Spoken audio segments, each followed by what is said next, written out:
ఈ ఎజ్రా చేసినటువంటి ఈ ప్రయాణంలో చేసిన ఈ ప్రార్థన దేవుడు అంట విన్నారట, మనవిని విని అంగీకరించారంట.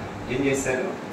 అంగీకరించారు అన్నారు. ఇప్పుడు ఎజ్రా ఏం ప్రార్థన చేశారు అని మనం చూసినప్పుడు, నా ప్రియమైన దైవ జనాంగమా, ఎజ్రా ప్రార్థన చేయడానికి ఎజ్రా ప్రార్థనలో ప్రధానంగా 3 అంశాలు మనకి కనిపిస్తాయండి. ఆ 3 అంశాలను మనం చూడగలిగినప్పుడు ముందుకు వెళ్ళిపోతాం. దేవునికి మహిమ కలుగును కాక. 20 చూడండి, ఎజ్రా గ్రంథం 8వ అధ్యాయము 21వ వచనాన్ని గనక మీరు చదివితే ఈ ప్రాంతంలో 3 అంశాలు కనిపిస్తాయి. చదవమా. అప్పుడు దేవుని సన్నిధిని మమ్మును మేము దుఃఖపరుచుకొని మాకును మా చిన్నవారికి మా ఆస్తికి శుభ ప్రయాణం దేనికి కలగాలన్నాడండి? ఈ ప్రాంతంలో 3 అంశాలు కనిపిస్తున్నాయి. ఒకటి చెప్పండి, మాకు మా చిన్నవారికి ఆస్తి. ఎజ్రా ఈ 3 తనతో ఉన్నాయంటే, మాతో పాటుగా మా చిన్నవారు, మా ఆస్తి ఉంది. మా ప్రయాణం వెళ్ళాలి అంటే మమ్మలను కాపాడండి, మా చిన్నవారిని కాపాడండి, మా ఆస్తిని కాపాడండి. మా శత్రువు ఈ 3 మీద దాడి చేస్తాడు.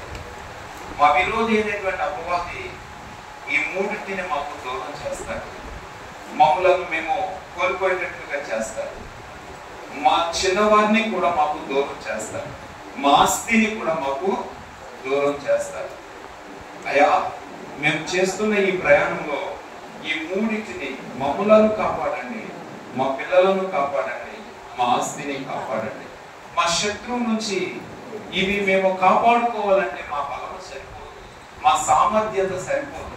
వీటిని మేము ఖచ్చితంగా కాపాడుకుని మేము మా గమ్యస్థానం, మా ఉనికి పట్టుకు మేము, మా నిత్యమైన ఉనికి పట్టుకు మేము చేరాలి అంటే ఈ 3 మాతో ఈ ఉండాలని, మాతో ఈ 2 ఉండాలి అని ఎజ్రా దేవుని సన్నిధానంలో బృందం అంతటితో కలిసి ప్రార్థన చేపిస్తూ ఉన్నారు. ఏంటి అంత విశేషం? ఎజ్రా ఇది భౌతికం.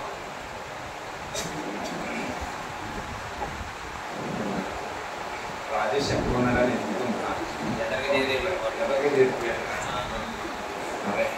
దేవునికి మహిమ కలుగునుగా. చూడండి, ఈ 3టికి ఉన్న ప్రాముఖ్యత, ఎజ్రా ఎందుకు ఇంత ఈ 3 విషయాలు తీవ్రంగా అందరికీ చెప్పి ప్రార్థన చేపిస్తున్నాడంటే, ఎజ్రా చేసింది అక్కడ మనకి చరిత్రలో కనిపిస్తుంది. ఇప్పుడు మనం ఎక్కడ ఉన్నామంటే వర్తమానంలో ఉన్నాం. ఎజ్రా భౌతికంగా కనిపిస్తుంది. సంఘం ఎక్కడుందంటే ఆత్మీయ యాత్రలో ఉంది. అక్కడేమో భౌతిక యాత్ర, ఇదేమో గట్టిగా చెప్పాలి. భౌతిక యాత్రలో వారు కాపాడబడటం ప్రాముఖ్యం, వారి పిల్లలు కాపాడబడటం, భౌతికంగా కాపాడబడటం ప్రాముఖ్యం, వారి భౌతికమైన ఆస్తి కాపాడబడటం ప్రాముఖ్యం.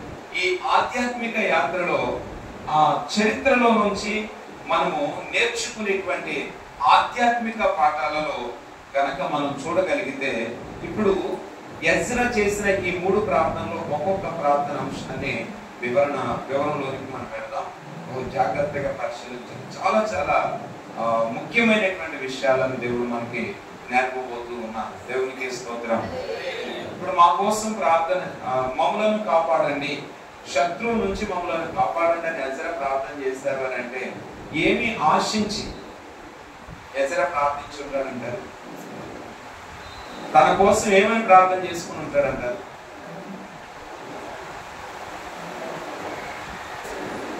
ఒక మనుషునిగా ఎజ్రా కూడా మానవుడే, మనం కూడా మానవులమే కదా. ఎజ్రా మనిషే, మనం కూడా మనుషులమే కదా. ఒక మనిషిగా తన కోసం తను దేవుని ఏమని అడుగుంటాడంటారు? కొంచెం ఆలోచించదగ్గ విషయం. ఇంకొకటి ఏంటంటే, అతనికి శత్రువు ఉన్నాడట. అతనికి ఎవరు ఉన్నారు? కింద రాస్తుంది కదా, మీరు ఆ వచ్చిన 22వ వచనాన్ని కూడా చదివితే శత్రు ప్రస్తావన అయ్యా నా దేవుని హస్తం తోడుగా ఉండను గాని ఆయన హస్తము ఆయన ఉగ్రతయు ఆయన విసర్జించు వారు అందరి మీదకి వచ్చారు మేము రాజుతో చెప్పి కనుక మార్గమందున్న శత్రువుల విషయమై ఎక్కడండి ఇప్పుడు వాళ్ళ ప్రయాణంలో ఎవరు ఉన్నారంటే వాళ్ళకి శత్రువులు ఉన్నారు కదా. ఇప్పుడు శత్రువులు ఉన్న ప్రయాణంలో శత్రువులు ఉన్నారని తెలిసి తన కోసం ఎజ్రా ఏమని ప్రార్థన చేసుకున్నాడు అమ్మా? శత్రువు నుంచి అర్థమవుతుందండి? అర్థమైందా? ఈ మార్గంలో దేని గురించి ప్రార్థన చేస్తున్నాడు? శత్రువు నుంచి. ఇంకో ప్రశ్న ఇందులో నుంచి, శత్రువు నుంచి కాపాడమని, దేనిని కాపాడమని ప్రార్థించండి?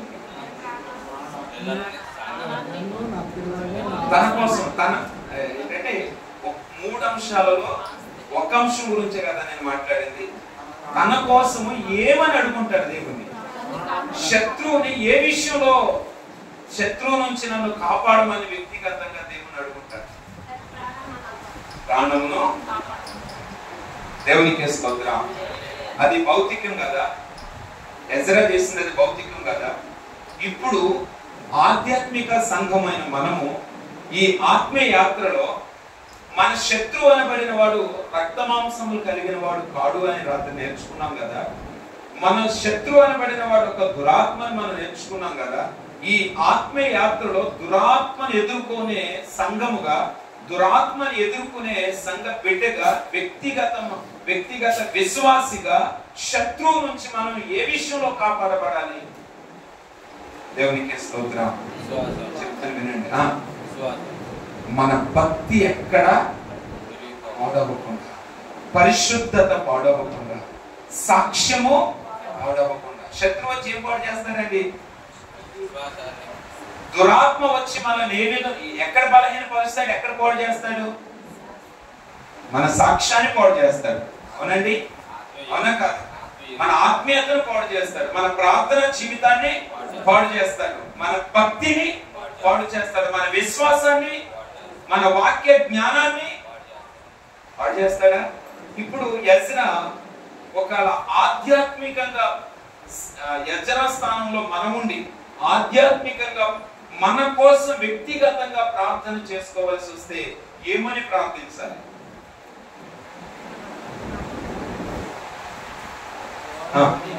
ఒక సంపూర్ణమైన విశ్వాసిగా, క్రీస్తు రక్తములో కడగబడిన దేవుని బిడ్డగా మనము దేవునికి ప్రార్థన చేయవలసి వచ్చినప్పుడు, మన కోసమే మనం ప్రార్థన చేసుకోవాల్సి వచ్చినప్పుడు ఏమని ప్రార్థించాలి?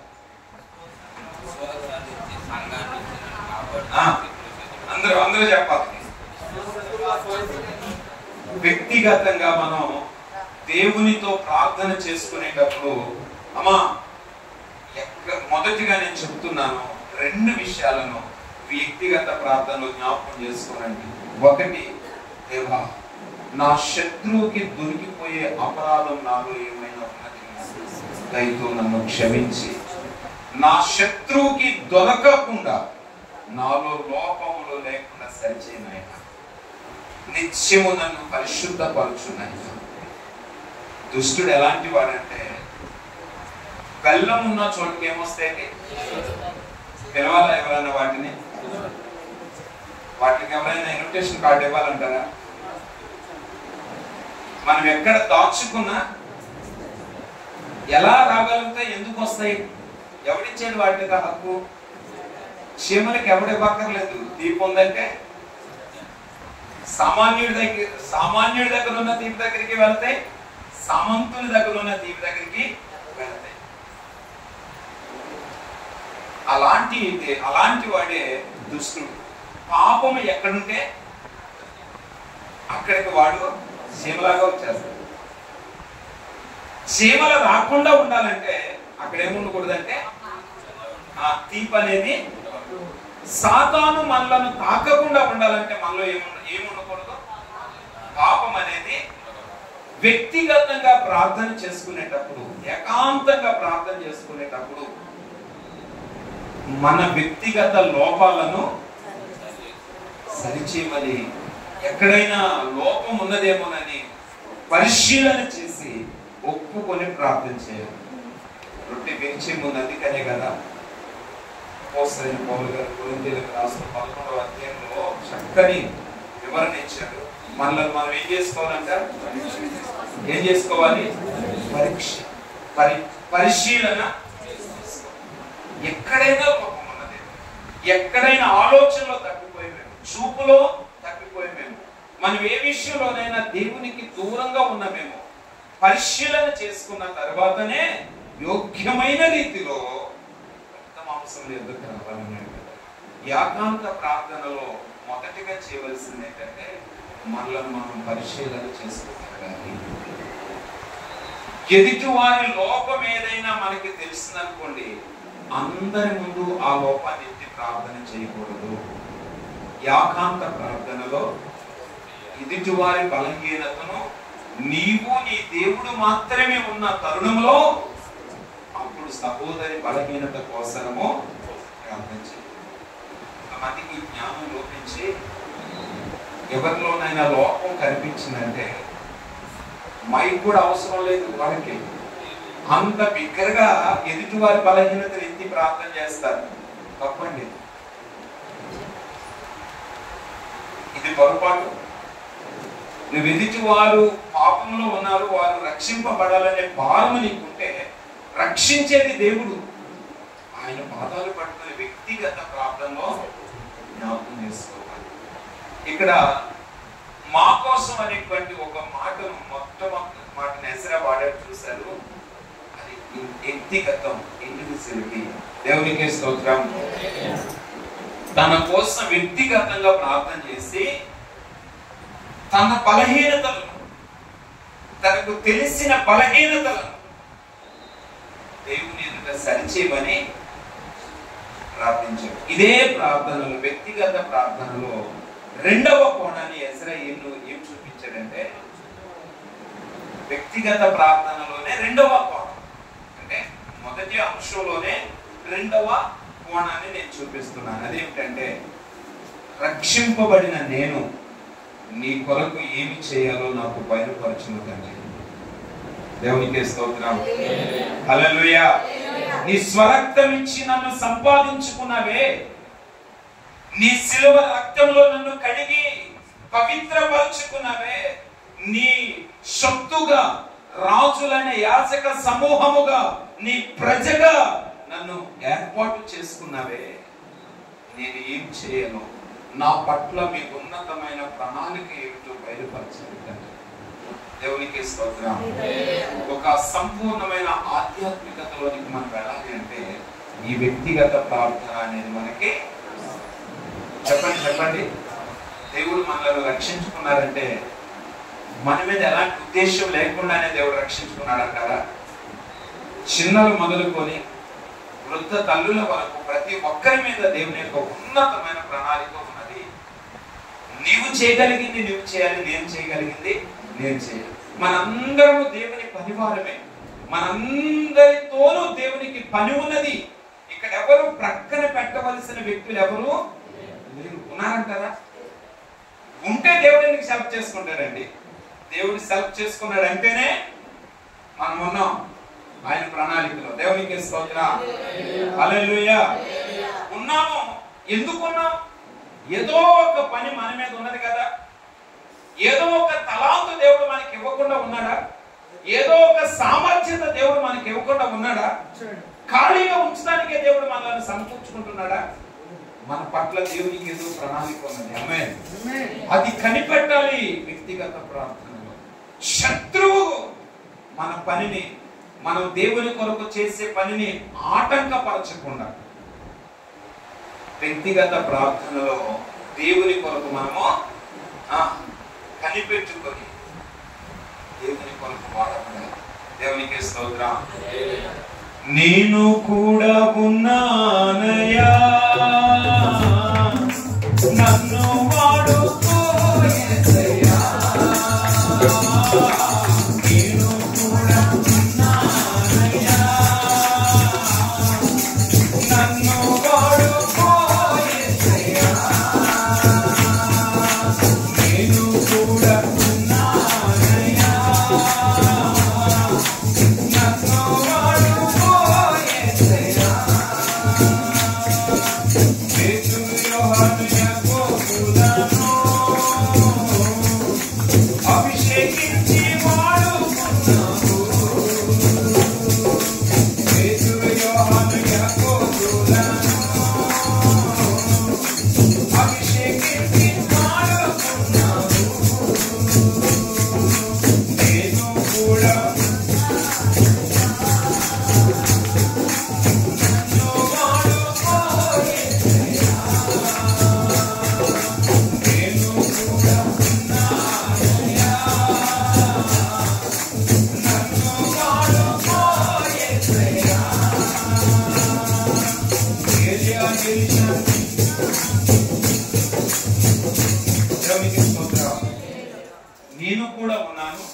నన్ను పొట్టిగా దేవుడు ఎవరిని రక్షించలేదు. దేవునికి స్తోత్రం చెప్పాలి ఆయనతో. ఇదిగో దేవా నా జీవితం ఆపాదమస్తకం చెప్పాలి. ఇదిగో దేవా నా జీవితం ఆపాదమస్తకం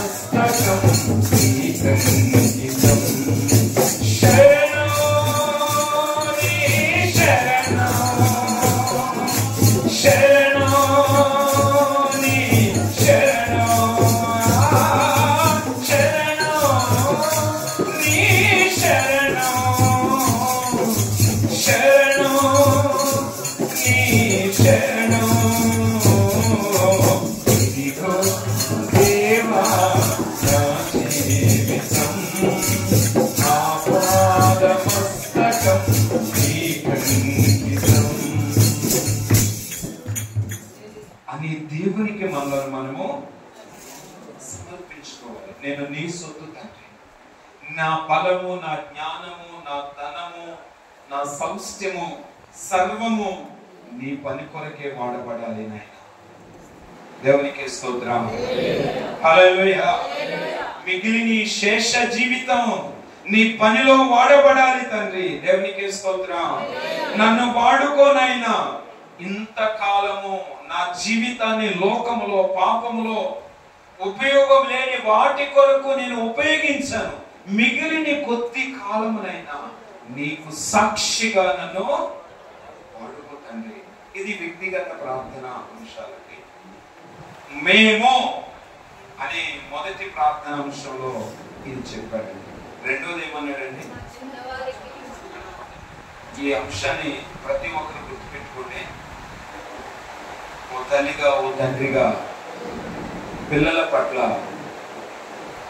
మన ప్రార్థన జీవితం ఎలా ఉంది? ఎందుకంటే మన విరోధి శత్రువు బహుబలంగా ఉన్నాడు, సమూహముగా పనిచేస్తున్నాడు, నాదునిగా, అధికారిగా, ప్రధానునిగా, సాతానుగా పనిచేస్తున్నాడు, త్రయముగా పనిచేస్తున్నాడు, అబద్ధ ప్రవక్తగా పనిచేస్తున్నాడు, క్రూర మృగముగా పనిచేస్తున్నాడు, కట సర్పముగా పనిచేస్తున్నాడు. వాడు ఇన్ని రకాలుగా మన ఆత్మీయ యాత్రలో బలమైన స్థానంలో శత్రువు ఉన్నప్పుడు మనలను కాపాడుకోగలగాలి. రెండు, మన పిల్లలను. ఈ ఆత్మీయ యాత్రలో ఏ తల్లి తన బిడ్డలను నిర్లక్ష్యం చేసినా, ఏ తండ్రి తన బిడ్డలను నిర్లక్ష్యం చేసినా, రేపు అనబడిన రోజు వాళ్ళ జీవితాలు చాలా దుర్భర స్థితికి వెళ్ళిపోతుంది. ఆధ్యాత్మికంగా వారిని నిర్లక్ష్యం చేస్తే దుష్టుడు వాళ్ళ జీవితాలతో ఆడుకుంటున్నాడు.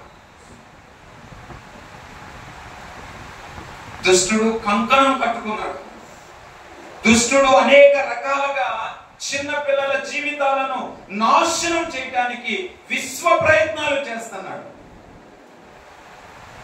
వాడి యొక్క ఉద్దేశం, సాతాను యొక్క ఉద్దేశం పిల్లల మీద ఎంత భయంకరంగా ఉందో ఇర్మియా భక్తుడు తమ 9వ అధ్యాయంలో మాట్లాడతారు. 9వ అధ్యాయము 20వ వచనం, 20-21వ వచనం. స్త్రీలారా, అమ్మా వినండి. స్త్రీలారా అన్నప్పుడు కేవలము స్త్రీలకు సంబంధించిన పదవుగా మాత్రం భావించకండి. స్త్రీ సంఘమునకు సాదృశ్యము. బాగా క్యాచ్ చేశాడు రాజేష్. చదువునైనా. ఓ సంఘమా, ఓ సియోను కుమారి, ఓ స్త్రీ, చెవియొగ్గి నీ ప్రభు అయిన యెహోవా మాట ఆలకించు. చదవమ్మా.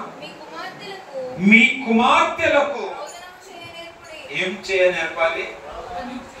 ఏం చేయ నేర్పాలి? రోదనము చేయ నేర్పాలి. గుండెలు బాదుకొని అపరాధములను ఒప్పుకొని విడిచిపెట్టేదంతా ప్రత్యత్తాప ప్రార్థన నేర్పించాలట. పెద్దవారైనటువంటి ఇక్కడ తల్లులు తండ్రుల స్థానంలో ఎవరున్నారో తెలుసా? సంఘ స్థాపనలో బాధ్యత కలిగి దైవ సేవకుల వెంట నడిచినటువంటి వారు తల్లుల స్థానంలో ఉంటే, క్రొత్తగా వస్తున్నటువంటి కుటుంబాలు పిల్లల స్థానంలో ఉన్నాయి. ఆధ్యాత్మికంగా చెప్తున్నాను, కుటుంబ పరంగా కూడా చూడండి, ఆధ్యాత్మిక సంఘ పరంగా కూడా చూడండి. ఇది ఒక్క కోణానికి సంబంధించింది కాదు. ఆత్మ సంబంధమైన దేవుడు ఆత్మీయ విషయాలను కూడా మనకి నేర్పుచున్నారు. దైవ సేవకులతో ప్రారంభంలో ఉన్నటువంటి కుటుంబాలు ఎవరైతే ఉన్నారో వారు తల్లి స్థానాన్ని స్వీకరించి ఇప్పుడు వస్తున్నటువంటి వారికి రోదన విద్య నేర్పే వారిగా మారాలి. దేవునికి స్తోత్రం. అమ్మా, దైవ సేవకులతో నీ సహవాసం, దైవ సేవకులతో నీ సంబంధం, దైవ సేవకులతో నీ కష్టం, దైవ సేవకులతో నీకున్నటువంటి ప్రయాస, ఆ సత్య పవిత్ర సంబంధం ఏదైతే ఉన్నదో అది ఇప్పుడు నేటి తరము వారికి నేర్పాలి. రోదన విద్య. దైవ సేవకులు మోకరిల్లి ఎన్ని గంటలు ప్రార్థించేవారో, లేదా వారితో కలిసి నువ్వెన్ని గంటలు ప్రార్థించావో, ఈ అనుభవాలు ఉన్న తల్లులు కొత్తగా వస్తున్న వారికి ఏం చేయాలా? అవి నేర్పాలే తప్ప, రోదన విద్య నేర్పాలే తప్ప దైవ సేవకుల మీద ఉన్న వ్యతిరేకతలను. పొరపాట్లు ఎక్కడ జరుగుతున్నాయంటే, మందిరానికి వచ్చినటువంటి బిడ్డలు లేదా తల్లులు ఇంటికి వెళ్ళిన తర్వాత వారు సంభాషణ, మా పాస్టర్ గారు ఎలాగా, మా సంఘంలో వాళ్ళు ఎలాగా, వీళ్ళు ఎలాగని వ్యతిరేకమైన విషయాలు ఇంటి దగ్గర పిల్లల ముందు ముచ్చటించుకుంటారు. ఎక్కడ ఆ పిల్లల్లో ఎలాంటి ఆలోచనలు నాటుతున్నట్టు నీవు? రేపొద్దున వాళ్ళు నీతో కలిసి మందిరానికి వస్తారా? మందిరానికి రాకపోతే మళ్ళీ నువ్వు వచ్చి మందిరంలో కంప్లైంట్ ఏమిస్తావు? మా పిల్లలు రావట్లేదండి, ప్రార్థన చెయ్యండి అంటావా? రాకపోతే కారణం ఎవరు? మనం ఇంటికి వెళ్ళి సంఘంలో జరుగుతున్న విషయాలు, ఇక్కడ మందిరంలో జరగని విషయాలు, తెలిసి ఒకటి తెలియని విషయాలు కొన్ని పట్టుకుని వెళ్ళి సేవకుల మీద వ్యతిరేకంగా, సంఘం మీద వ్యతిరేకంగా, మందిరం మీద వ్యతిరేకంగా, వాక్యం మీద వ్యతిరేకంగా, దేవుని మీద వ్యతిరేకంగా ఇంటి దగ్గరికి వెళ్ళి పిల్లల ముందు ముచ్చటిస్తుంటే వాళ్ళలో ఎలాంటి భావాసారాన్ని మనం ఊరికొస్తున్నాం? ఇవాళ నా గురించే చెప్పారు వాక్యం, అందుకే ఎలుగుతావట్లేదు అని నువ్వు ఇంటికాడ అన్నావు అనుకో, పిల్లలకు అదే మైండ్ లో పడిపోద్ది. వెళితే వెళ్ళినోళ్ళ గురించి చెప్తారా? అదే కదా, నిన్ను ఉపయోగించుకుని సాతాను, నీ మాటలు అడ్డం పెట్టే సాతాను మందిరానికి రానివ్వకుండా, పిల్లలను మందిరానికి రానివ్వకుండా సాతాను వాడుకోవట్లేదా? వాళ్ళకి ఏం నేర్పించాలి? ఏం నేర్పిస్తున్నాం మనం? రోదన విద్య నేర్పించండి, అతిక్రమాలు ఒప్పుకునేటట్లుగా చేయండి అని అంటే మనమే అతిక్రమాలను వాళ్ళకి తెలిసేటట్లు చేస్తాం. ఒకవేళ దైవ సేవకులు తొందరపడి ఏదైనా అన్నారనుకో, అప్పుడు నువ్వు పిల్లలతో ఏం చెప్పాలమ్మా? సేవకులు మనల్ని గద్దిస్తే మనకు ఆశీర్వాదమే తప్ప శాపం కాదు. వాటిని మనం బాధ పెట్టుకోవటం కాదమ్మా. గద్దించినప్పుడు మనము సరి చేసుకోవాలి, లోబడాలి. నీతి మంతులు నన్ను కొట్టుట నాకు అభిషేకం అని బైబిల్ చెప్తుందమ్మా. నీతి మంతుల గద్దింపు నాకు ఆశీర్వాదం అని బైబిల్ చెప్తుందమ్మా. మరి గద్దించిన మనకు అభిషేకం లాంటిదమ్మా అని నువ్వు చెప్పి వాళ్ళకి వాక్యాన్ని నేర్పవలసిన ఓ తల్లిగా, ఓ తండ్రిగా మరి మనం ఏం చేస్తున్నామండి? ఏం నేర్పమని చెప్తుంది బైబిల్? రోదన విద్యను నేర్పిన తర్వాత అంగలార్పు విద్యను.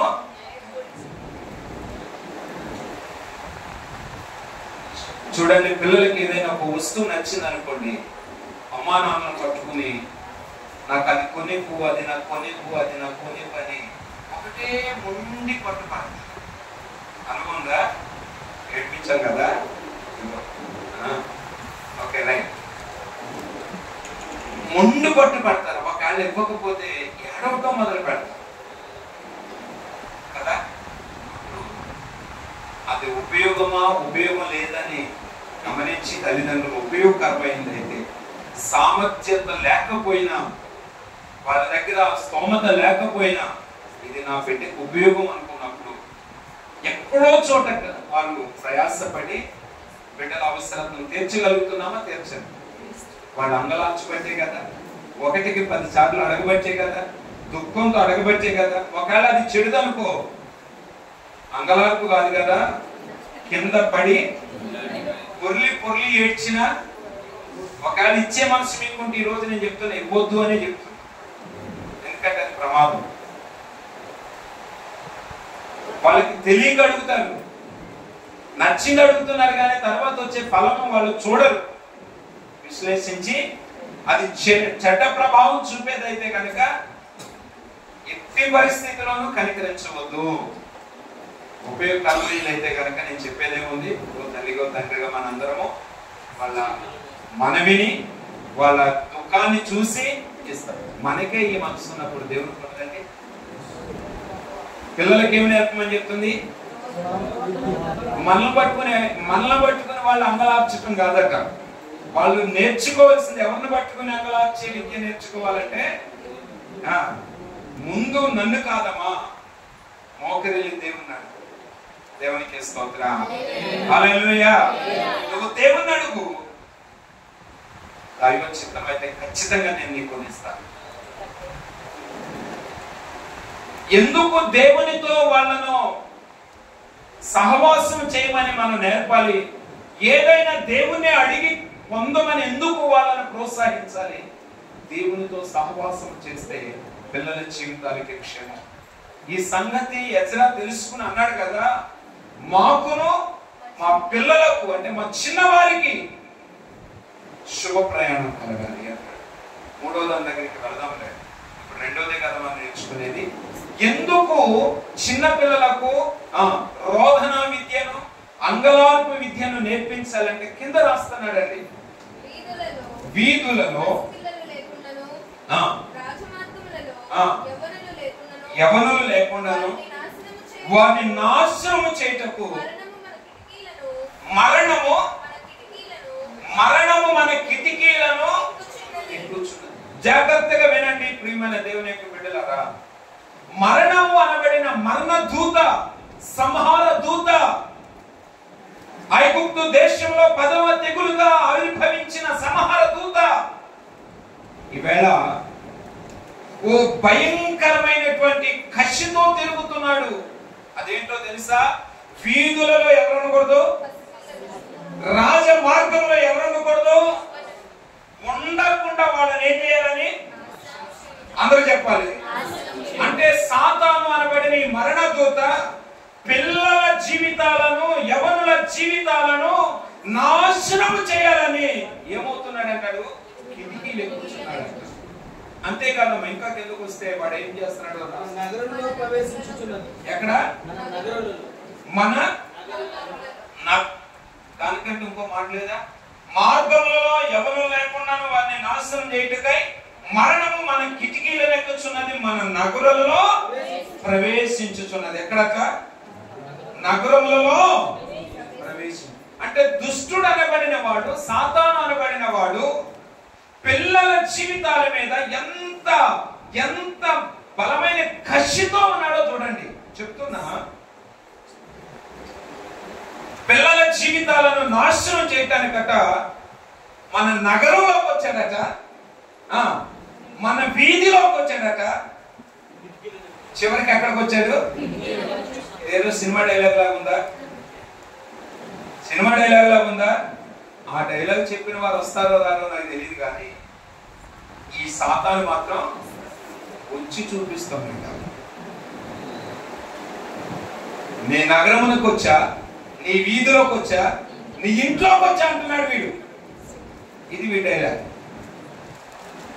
ఎవరి డైలాగ్? దేనికని వచ్చింది? పిల్లల జీవితాలని ఎందుకు నాశనం చేయాలనుకుంటున్నాడు సాతాను? క్వశ్చన్. పిల్లల జీవితాలని ఎందుకు పాడు చేయాలనుకుంటున్నాడు? మన విరోధి అయినటువంటి అపవాది మన మీద కంటే ఎవరి మీద ఎక్కువ టార్గెట్ పెట్టుకున్నాడు తెలుసా? చిన్న పిల్లల మీదే. ఎందుకని? మనం చదువుకునేటప్పుడు మన టీచర్ గారు కానీ లేదా మన స్కూల్ గోడల మీద కానీ చక్కని గొప్ప పలుకులని రాస్తూ ఉంటారు. ఎవరంటే మాట చెప్పింది? Very good. సార్ ఒకసారి చెప్పలు కొట్టండి. అదే నాకు వచ్చేది సరిగ్గా కొట్టండి. దేవునికి స్తోత్రం. నేటి బాలలే రేపటి. ఈవేళ చిన్న పిల్లలు దేవునిలో ఎదిగితే రేపొద్దున వారికి ఈ పిల్లల ద్వారానే ప్రమాదం. అర్థమవుతుందండి? నేను అనట్లే, వాక్యం అంటుంది. యోహాను పత్రిక మొదటి పత్రిక తీయండి, అంటుందో లేదో. యోహాను మొదటి పత్రిక 2వ అధ్యాయము 14వ వచనం. చిన్న పిల్లలారా, మీరు తండ్రిని ఎరిగి ఉన్నారు కనుక మీకు వ్రాయిచున్నాను. తండ్రులారా, మీరు ఆది నుండి ఉన్నవారు గనక మీకు వ్రాయిచున్నాను. యవనస్తులారా, మీరు బలవంతులు, దేవుని వాక్యము మీ యందు నిలుచుచున్నది. మీరు ఎవరిని జయించున్నారట? ఎవరు జయించింది? గట్టిగా చెప్పాలా? అందరూ వినాలి. ఎవరు జయించారు? యవనస్తులు ఎవరిని జయించారు? గట్టిగా. ఎలా? వారిలో దేవుని వాక్యం నిలిచి ఉన్నది కాబట్టి వీళ్ళు ఏం చేశారు అంటే, ఎవరిలోనైతే దేవుని వాక్యం నిలిచి ఉంటుందో వాళ్ళు ఏం చేస్తారు? గట్టిగా చెప్పాలి. దుష్టుని. రాత్రి మనం నేర్చుకున్న దాంట్లో సాతానుని ఎదిరించేది ఏదండి? వాక్యం అనే ఆత్మకర్గం. దేవునికి స్తోత్రం. వాక్యము ఎవరి దగ్గర అయితే ఉంటుందో వాళ్ళు ఎవరు చేస్తారు?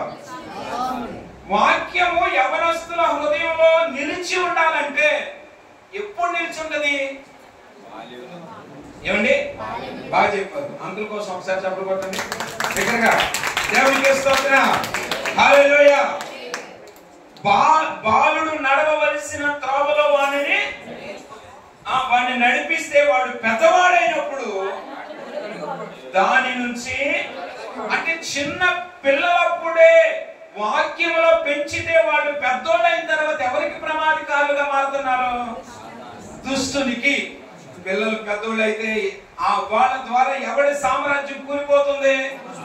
యవ్వనస్తులు 10 మంది కలిసి నిలబడ్డారంటే దేవునికి స్తోత్రం. హల్లెలూయా. దేవుని కార్యాలు అద్భుతంగా జరుగుతాయి. అందుకే యవ్వనస్తులారా, మీరు బలవంతులు, దేవుని వాక్యం మీలో నిలిచినది, మీరు దుష్టుని. మనం వాడతాం కదా, మొక్కప్పుడు వంగంది. ఈ సూత్రం మనం ఎప్పటి ఉపయోగిస్తున్నామో మనకు పెద్ద తెలియదు, కానీ దుష్టుడు మాత్రం బాగా వాడుకుంటున్నాడు. మొక్కప్పుడే వచ్చేసుకోవాలి. వాడు మానైతే వంగరు, తన్నుతారు. అర్థమవుతుందా? దేవునికి మహిమ కలుగునుగాక. హల్లెలూయా. హల్లెలూయా. నిజంగా దేవుని కృపతో 12వ సంవత్సరంలోనే మా ఇంటి పాస్టర్ గారు వచ్చింది. అప్పుడు దాకా మా నాన్నగారు అందరిలో పెరిగాం. మేము 4. నేను చిన్నవాడిని. 12వ సంవత్సరంలోనికి, అంటే బాల్యముని వీడి కౌమారంలోనికి వెళ్ళే ప్రాయం అది. టీనేజ్ 13 నుంచి 19 వరకు ఉండే ఏజే టీనేజ్. దాన్ని కౌమారం అంటారు తెలుగులో. బాల్యం తర్వాత వచ్చేది యవ్వనం కాదు, కౌమారం. యవ్వనానికి బాల్యానికి మధ్యలో ఈ 7 సంవత్సరాలు చాలా ప్రమాదకరమైన సంవత్సరాలు ఇవి. వీటిలో కాపాడబడితే కనుక యవ్వనస్తులు పాడవరు. యవ్వనస్తులు ఎప్పుడు పాడైపోతారంటే 7 సంవత్సరాల్లో చేసిన పొరపాట్ల యొక్క పర్యవసానం, ఫలితమే యవ్వన జీవితంలో నాశనం అయిపోతున్నారు. యవ్వనస్తులు జ్ఞానం ఎప్పుడైతే వారికి మేజర్ అయ్యారు, మైనర్ దాటి మేజర్ అవుతున్నారో వాళ్ళకి ఆలోచన శక్తి పెరుగుతుంది.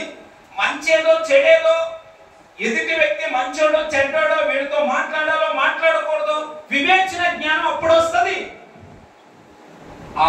వచ్చే లోపులోనే టీనేజ్ లోనే జరగకూడని నష్టాలు జరిగిపోవటం వలన యవ్వన జీవితం నరకాన్ని అనుభవిస్తున్నారు. ఈ 7 సంవత్సరాల జీవితాన్ని కాపాడుకోగలిగితే గనుక దేవునికి స్తోత్రం, హల్లెలూయా, వారు ఏ విషయంలోనైనా రాణించగలుగుతారు. ఈ టీనేజ్ అనేది చాలా డేంజర్. చదువుకుంటున్న పిల్లలు గుర్తుపెట్టుకోండి, చిన్న పిల్లలు గుర్తుపెట్టుకోండి, ఒకవేళ చిన్న పిల్లలు కలిగిన తల్లిదండ్రులు గుర్తుపెట్టుకోండి. ఈ ఏజ్ చాలా ప్రమాదకరమైంది. వాక్యాన్ని వివరిస్తున్నాను, జాగ్రత్తగా. చిన్న పిల్లల కోసం ఓ తల్లిగా వాళ్ళకి రోదన విద్యను, అంగలార్పు విద్యను ఎందుకు నేర్పమని బైబిల్ చెబుతుందంటే, ఎజ్రా ఎందుకు తన బృందానికి అధికారికంగా ప్రకటన జారీ చేశాడంటే, చిన్న పిల్లల మీద దుష్టుడు పగబట్టాడు. బాల్య దశలోనే వాడికి లోకాన్ని అలవాటు చేయడానికి, బాల్య దశలోనే సాతాను వైపు ఆకర్షించుకోవటానికి, బాల్య దశలోనే పాపమును గూర్చిన అవగాహన కల్పించడానికి విచ్చలవిడితనాన్ని పిల్లల మధ్యకు తీసుకుని వస్తున్నాడు. వీధులలో వాళ్ళు ఉండకూడదు, రాజమార్గంలో యవ్వనస్తులు ఉండకూడదు, వాళ్ళు రాజులైపోతారు. వాడికి ప్రమాదం, వాడి అధికారాన్ని కూలుస్తారని వాడికి భయం ఉన్నది కనుక జాగ్రత్త పడి పిల్లలను ముందుగానే ఆకర్షిస్తున్నాడు సినిమా రూపంలో. ఇంకా ఈ మొబైల్స్ లో వచ్చేటువంటి అపవిత్రమైన దృశ్యాల రూపంలో, నీచమైన రూపంలో నిన్ను, నీ మనస్సును దేవుని భావాజాలం నుంచి తప్పించి దుష్టుని భావజాలంలోనికి తీసుకుని వెళ్తున్నాడు. నువ్వు చూసే దాని ద్వారా, నువ్వు వినే దాని ద్వారా, నువ్వు చేసే దాని ద్వారా, నువ్వు అనే దాని ద్వారా సాతాను నీలోనికి ప్రవేశించి, లేదా పిల్లలోనికి ప్రవేశించి భక్తిలో నుంచి తొలగిపోతున్నారు. అందుకే నేటి సమాజంలో దేవుని సంఘములో కుటుంబాల్లో పెద్దవాళ్ళు మాత్రమే వస్తున్నారు. పిల్లల దగ్గరికి వచ్చేసరికి మందిరాల్లో పిల్లలు ఎందుకు కనిపించడం లేదంటే, ఎప్పుడో వాళ్ళను వశపరుచుకున్నారు సాతాను. వాళ్ళు కుటుంబ విషయాలు అన్నింటిలోనూ బాగానే ఉంటారు, మంచి పిల్లలుగానే వ్యవహరిస్తారు. మందిరం దగ్గర కాడ మాత్రమే వాళ్ళు నీ మాట నీకు అర్థమైతే కనుక దేవుని మందిరమునకు రావాలి అనే దగ్గరకు వచ్చేసరికి వాళ్ళకి బైబిల్ చదవటం అన్నా, ప్రార్థన చేసుకోవటం అన్నా, దేవుని మందిరంలో పరిచర్య చేయటం అన్నా, దైవ సేవకులకు సహకారిగా ఉండటం అన్నా, ఎందుకు వాళ్ళకంత వ్యతిరేకత అంటే వాళ్ళకి తెలియకుండానే వాళ్ళు దుష్టునికి దొరికిపోయారు. నువ్వు చెప్పినా వినరు, సేవకులు చెప్పినా వినరు. ఎందుకంటే ఆల్రెడీ ఒక మాట వినేసి ఉన్నారు వాళ్ళు. సారీ మమ్మీ, నాకు చాలా పనులు ఉన్నాయి. మందిరం నుంచి ఇంటికి వెళ్ళిన తర్వాత ఏం పాట అడ్డమన్నాడు, మందిరానికి రాలంటే నువ్వు కాలేదు మమ్మీ అనే బిడ్డని నువ్వు మందిరం నుంచి అయిపోయిన తర్వాత ఇంటికి వెళ్ళిన తర్వాత ఖాళీ లేనంత పని ఏం చేసావు అయినా అని అడుగు. ఏం జవాబు ఉంటుందో వాళ్ళ దగ్గర? సినిమా చూసిన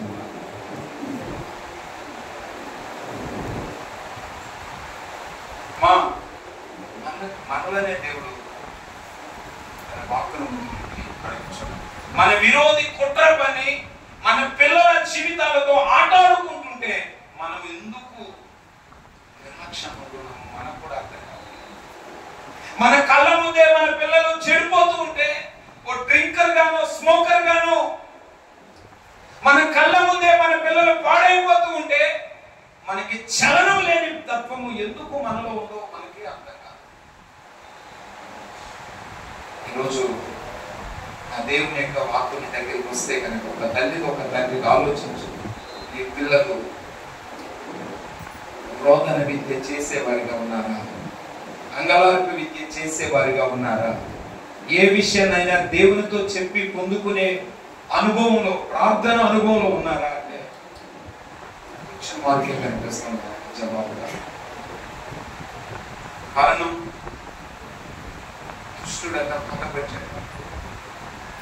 మనకి దూరం చేయాలన్నది కాదు వాడి ఉద్దేశం, దేవునికి దూరం చేయాలి. దేవునికి దూరం అయిపోయిన వాళ్ళు తల్లిదండ్రులకు దగ్గరగా ఉంటారని నమ్ముతున్నారా మీరు? ఆలోచించండి.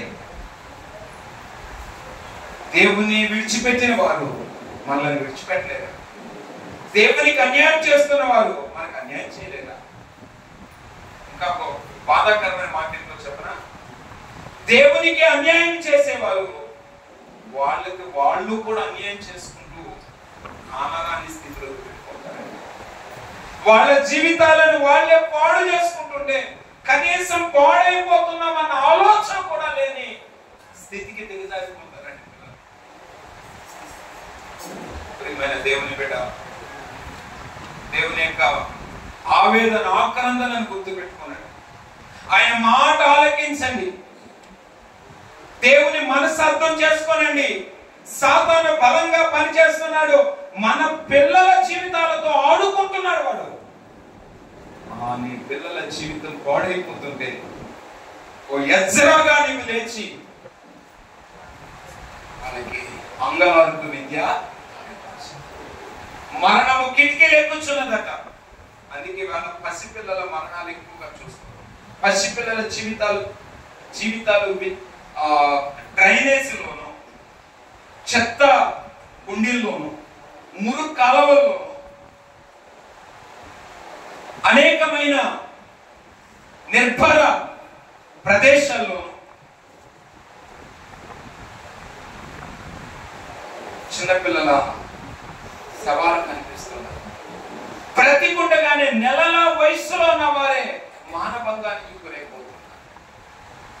సంవత్సరాల వయసులో ఉండగానే హత్యకు గురైపోతున్నారు చిన్నపిల్లలు. తోటికోళ్ళ పిల్ల కసితో తోటికోళ్ళ పిల్లను బాత్రూంలోకి తీసుకెళ్లి కత్తితో పొడిసి ఆ పిల్ల ఏం చేసింది? పసి పిల్లల ప్రాణాలు తీస్తూ ఏదో సాధిస్తున్నట్లుగా ఈరోజు సమాజం అక్రమ సంబంధాలకు అడ్డుగా వస్తున్నారని కన్న బిడ్డలను చంపుకుంటున్న దుర్మార్గపు తల్లులుగా తండ్రులుగా సమాజాన్ని మనం చూస్తాం. దీని వెనుక దుష్టుని యొక్క కుట్ర దాగున్నది. అది తెలిసి గుండెలు బాదుకుంటున్నామే తప్ప ఏం చేయలేకపోతున్నాం. దేవుడు అంటున్నాడు, వీటి విషయమై నువ్వు గోజాడి ప్రార్థన చేయాలి. దేవునికి స్తోత్రం. వింటున్నారండి? ఉన్నారు? ఎక్కడే ఉన్నారా? అర్థమవుతుందా? నా భాష అర్థమవుతుందా? దేవునికి స్తోత్రం. హల్లెలూయా. యవ్వనస్తులు బలవంతులై వాళ్ళు దుష్టుని ఎదిరించాలంటే బాల్యం నుంచి వాళ్ళని ఎక్కడ పెంచాలా? దేవుని వాక్యంలో పెంచాలా. ఆమేన్. ఎఫెసీ రాసిన పత్రిక 6:4 ఏమన్నాడు పౌలు గారు? తండ్రులారా మీ పిల్లలకు కోపము రేపక ప్రభు యొక్క ఏ శిక్షలో గట్టిగా దేవునికి స్తోత్రం. దేవుని చేత శిక్షించబడేటట్లు, దేవుని శిక్షణలో దేవుని చట్టాలు, పరలోక చట్టాలు తెలుసుకునేటట్లు, దేవుని రాజ్యం యొక్క హక్కులు తెలుసుకునేటట్లు మన పిల్లలకు శిక్షణ ఇప్పించాలంట. దేవునికి స్తోత్రం. దేవుని బోధలో పెంచాలంట చిన్న పిల్లలను. ఎందుకో తెలుసా? వాళ్ళని బాల్యంలోనే దుష్టుని వైపు పంపించుకున్నారు. వాళ్ళు అలా మరల్చబడకుండా ఉండాలంటే మనం వాళ్ళ ఏడన శ్రద్ధ పెట్టవలసిన వారమై ఉన్నాం. ఆమేన్. హల్లెలూయా. హల్లెలూయా. చిన్న పిల్లల మీద బాధ్యత కలిగిన వారైతే, చిన్న బిడ్డల మీద బాధ్యత కలిగిన వారైతే మన చేతిలో మందిరానికి వచ్చేటప్పుడు ఎవరుండాలా? ఎక్కడ చెప్పండి? ఇక్కడ అల్లరి చేసినా పర్వాలేదండి. అవసరమైతే చిన్నపిల్లలు 1, 2 చేసినా భయపడక్కర్లేదు, బాధపడక్కర్లేదు, ఎవరు ఇబ్బంది పడకండి. చిన్నపిల్లలు చేస్తే దానికి ఎవరో కూడా అభ్యంతరం పెట్టకండి. నువ్వు అభ్యంతరం పెట్టి వాళ్ళని మందిరానికి రాకుండా చేస్తే వాళ్ళ ఆత్మలు పాడైపోవటానికి కారకురాలు అయిపోతావు. అలా చేస్తున్నారు రానే తీసుకురావక అని అన్నావంటే అక్కడ నువ్వు దుష్టుని చేత వాడబడుతున్నావు. అల్లరి చేసినా పర్వాలేదు, ఇబ్బంది పెట్టినా పర్వాలేదు, వాళ్ళ మందిరంలో చిరాకు చేసినా పర్వాలేదు, మందిరంలో వాళ్ళని నీతో పాటు ఉంచుకోవటానికి, నీ ప్రక్కన కూర్చుండ పెట్టుకోవటానికే ఇష్టపడు. ఆ వంకన వాళ్ళని ఇంటికాడ వదిలేసి రావాలి. భరించాలా పక్కన వాళ్ళు కూడా. అర్థమవుతుందండి? ఎందుకని నువ్వు ఆ కారణం చేత వాళ్ళని మందిరానికి దూరం చేస్తేనమ్మా, దాన్ని ఆధారం చేసుకుని వాడు నీకు దూరం చేస్తాడు సాధన. అందుచేత పిల్లల విషయంలో శ్రద్ధ పెట్టండి, పిల్లలను నిర్లక్ష్యంగా విడిచిపెట్టకండి, పిల్లల విషయంలో దేవుని సముఖంలో కన్నీరు కార్చండి. మీరు ప్రార్థన చేయడం చూస్తే మీతో పాటు పిల్లలు కూడా, మనమే మానేసి సీరియల్ పెట్టుకుని చూస్తూ కూర్చుంటే ఇంకొక అడుగు ముందుకేసారి సినిమాలు పెట్టుకుని ఎంజాయ్ చేస్తాం.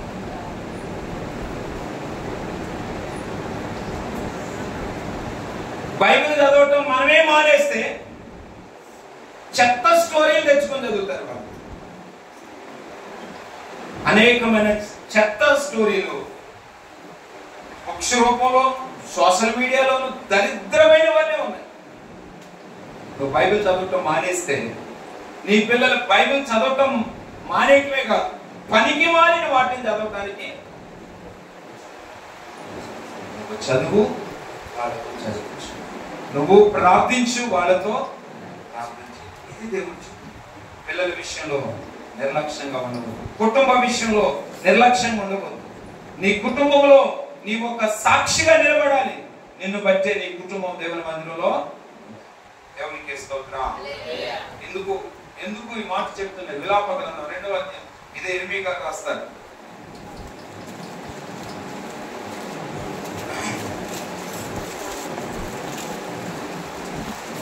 విలాప గ్రంథం 2వ అధ్యాయం 18-19 వచ్చినారు త్వరగా. జనులు హృదయపూర్వకముగా యెహోవాకు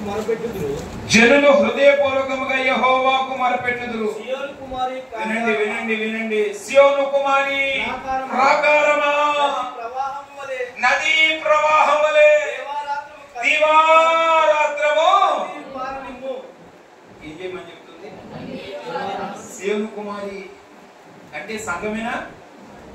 మళ్ళీ దీనికి సపరేట్ గా సబ్జెక్ట్ చెప్పాలి. సియోను కుమార్ అంటే ఎవరు? ఓ సంగమా, నదీ ప్రవాహం వలె దివారాత్రము కన్నీరు పారనేమో, విరామము కలగనీయకము,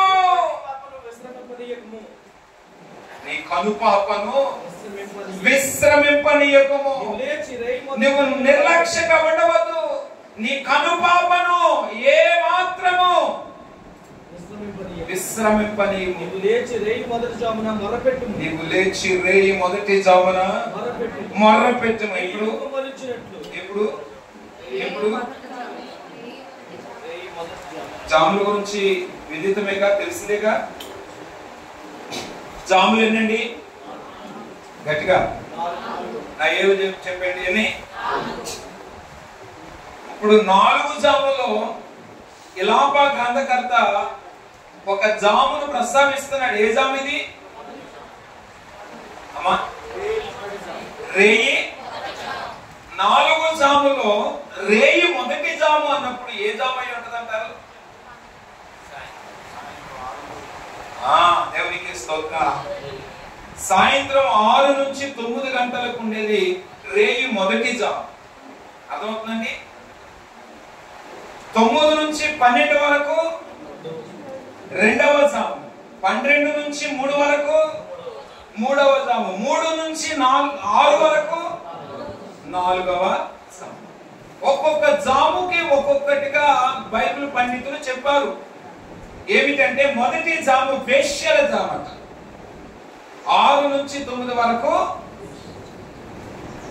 ఒళ్ళమ్ముకొని డబ్బు సంపాదించాలనుకునేటువంటి వారు జాబ్ చేసి ఇంటికి వెళ్ళే వారికి వల వేసరటానికి రోడ్లు పక్కంటే కాసు కూర్చుంటది దిక్కుమాల సంత. ఇది వేశ్యల జాము. ఏ జాము? వేశ్యల జాములో మన పిల్లలు ఆ ఊపిలో పడకుండా, మన పిల్లల జీవితము నాశనము కాకుండా వేశ్యల జాము నుంచి మన బిడ్డలు కాపాడబడుట కొరకు, వారి కొరకు విరామము లేకుండా నదీ ప్రవాహం వలె. రెండవ జాము దొంగల జాము. 9 నుంచి 12 గంటల వరకు దొంగల జాము. ఇక 12 నుంచి 3 గంటల వరకు తెయ్యాల జాము. ఏ జాము? ఎవరు తిరుగుతారా ఈ టయానా? అరే మనిషి దెయ్యరా ఈ టైం తిరుగుతున్నాడు రోడ్డు మీద అంటారు. అవునా? అదే జాము? చెప్పండి చెప్పండి. దెయ్యాల జాము. 3 నుంచి 6 వరకు దేవదూతల జాము. దేవునికి స్తోత్రం. హల్లెలూయా. మనం ఆ జాములో ప్రార్థన చేయడానికి ఇష్టపడతాం. పని ఉన్న చోట పని చేయాలా. పని అంతా అయిపోయిన తర్వాత వెళ్ళి ఏం చేస్తాం? వంట వండేసిన తర్వాత ఉప్పు చూడటానికి, రుచి చూడటానికి వెళ్ళే వాళ్ళు గొప్ప. వంట కంటే ముందే ఆ పొయ్యి అంటించుకునే కాడ నుంచి, కూరగాయలు కోసుకునే కాడ నుంచి, బియ్యం కడుక్కునే కాడ నుంచి ఈ పనులు చేసేటప్పుడు వీళ్ళని పనులు అంటారా? రుచి వండిన తర్వాత తినడానికి వెళ్ళటం పనులు అంటారా? అమ్మా అంతే కదా. దేవునికి స్తోత్రం. రుచి చూచే వాళ్ళే లేదా తినే వాళ్ళని పనులు అని అందామా? అంత అయిపోయిన తర్వాత చేయటం కాదు. ప్రారంభంలో మీటింగ్ జరుగుతున్నాయి వాళ్ళు కాబట్టి అలా చేశారు, కానీ అసలు అదైతే నేనైతే ఇంకా సూపర్ గా చేస్తున్నాను. ఇప్పుడు వద్దా డైలాగులు, ముందు వచ్చి చేసి చూపించాలా. అదేంటి చట్నీ అలాగే చేసేది, అసలు ఏం చేస్తే ఎలా ఉంటుందో తెలుసా? అయిపోయిన తర్వాత వద్దాం మీ డైలాగులు. సాంబార్ ఏంటి అంత టేస్ట్ రాలేదు, మనం అక్కడ పెట్టాం ఎలా ఉంది. జనరల్ గా మనోళ్ళు అనుకునే డైలాగులు ఇవే కదా. అయిపోయిన తర్వాత కాదు ఈ డైలాగులు. మీటింగ్స్ ఉన్నాయని ముందుగానే ఎప్పటి నుంచో దైవ సేవకులు చెప్తున్నారు కదా. క్షమించాలి, మేము ఎవరిని ఉద్దేశించి చెప్పట్లేదు. ఒకవేళ ఇవేమైనా ఉంటే కనుక పనికి ముందుగానే ఉండి పని చేసిన వారు గొప్పవారు అవుతారు. అయిపోయిన తర్వాత వచ్చి డైలాగులు చెప్పేవాళ్ళు కాదు. అలాగే ఏ జాములో పని ఉందంటే వేశ్యల జాములో పని ఉంది, దొంగల జాములో పని ఉంది, దెయ్యాల జాములో పని ఉంది. దేవునికి స్తోత్రం.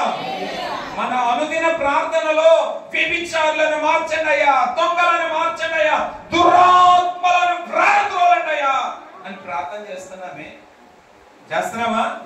అవి పని చేసేటప్పుడు మాత్రం వెళ్ళనుకుంటాం.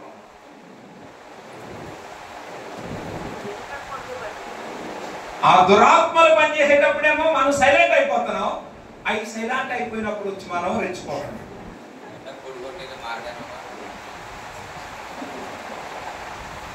హైదరాబాద్ అయ్యేది ఎప్పుడు లేదు.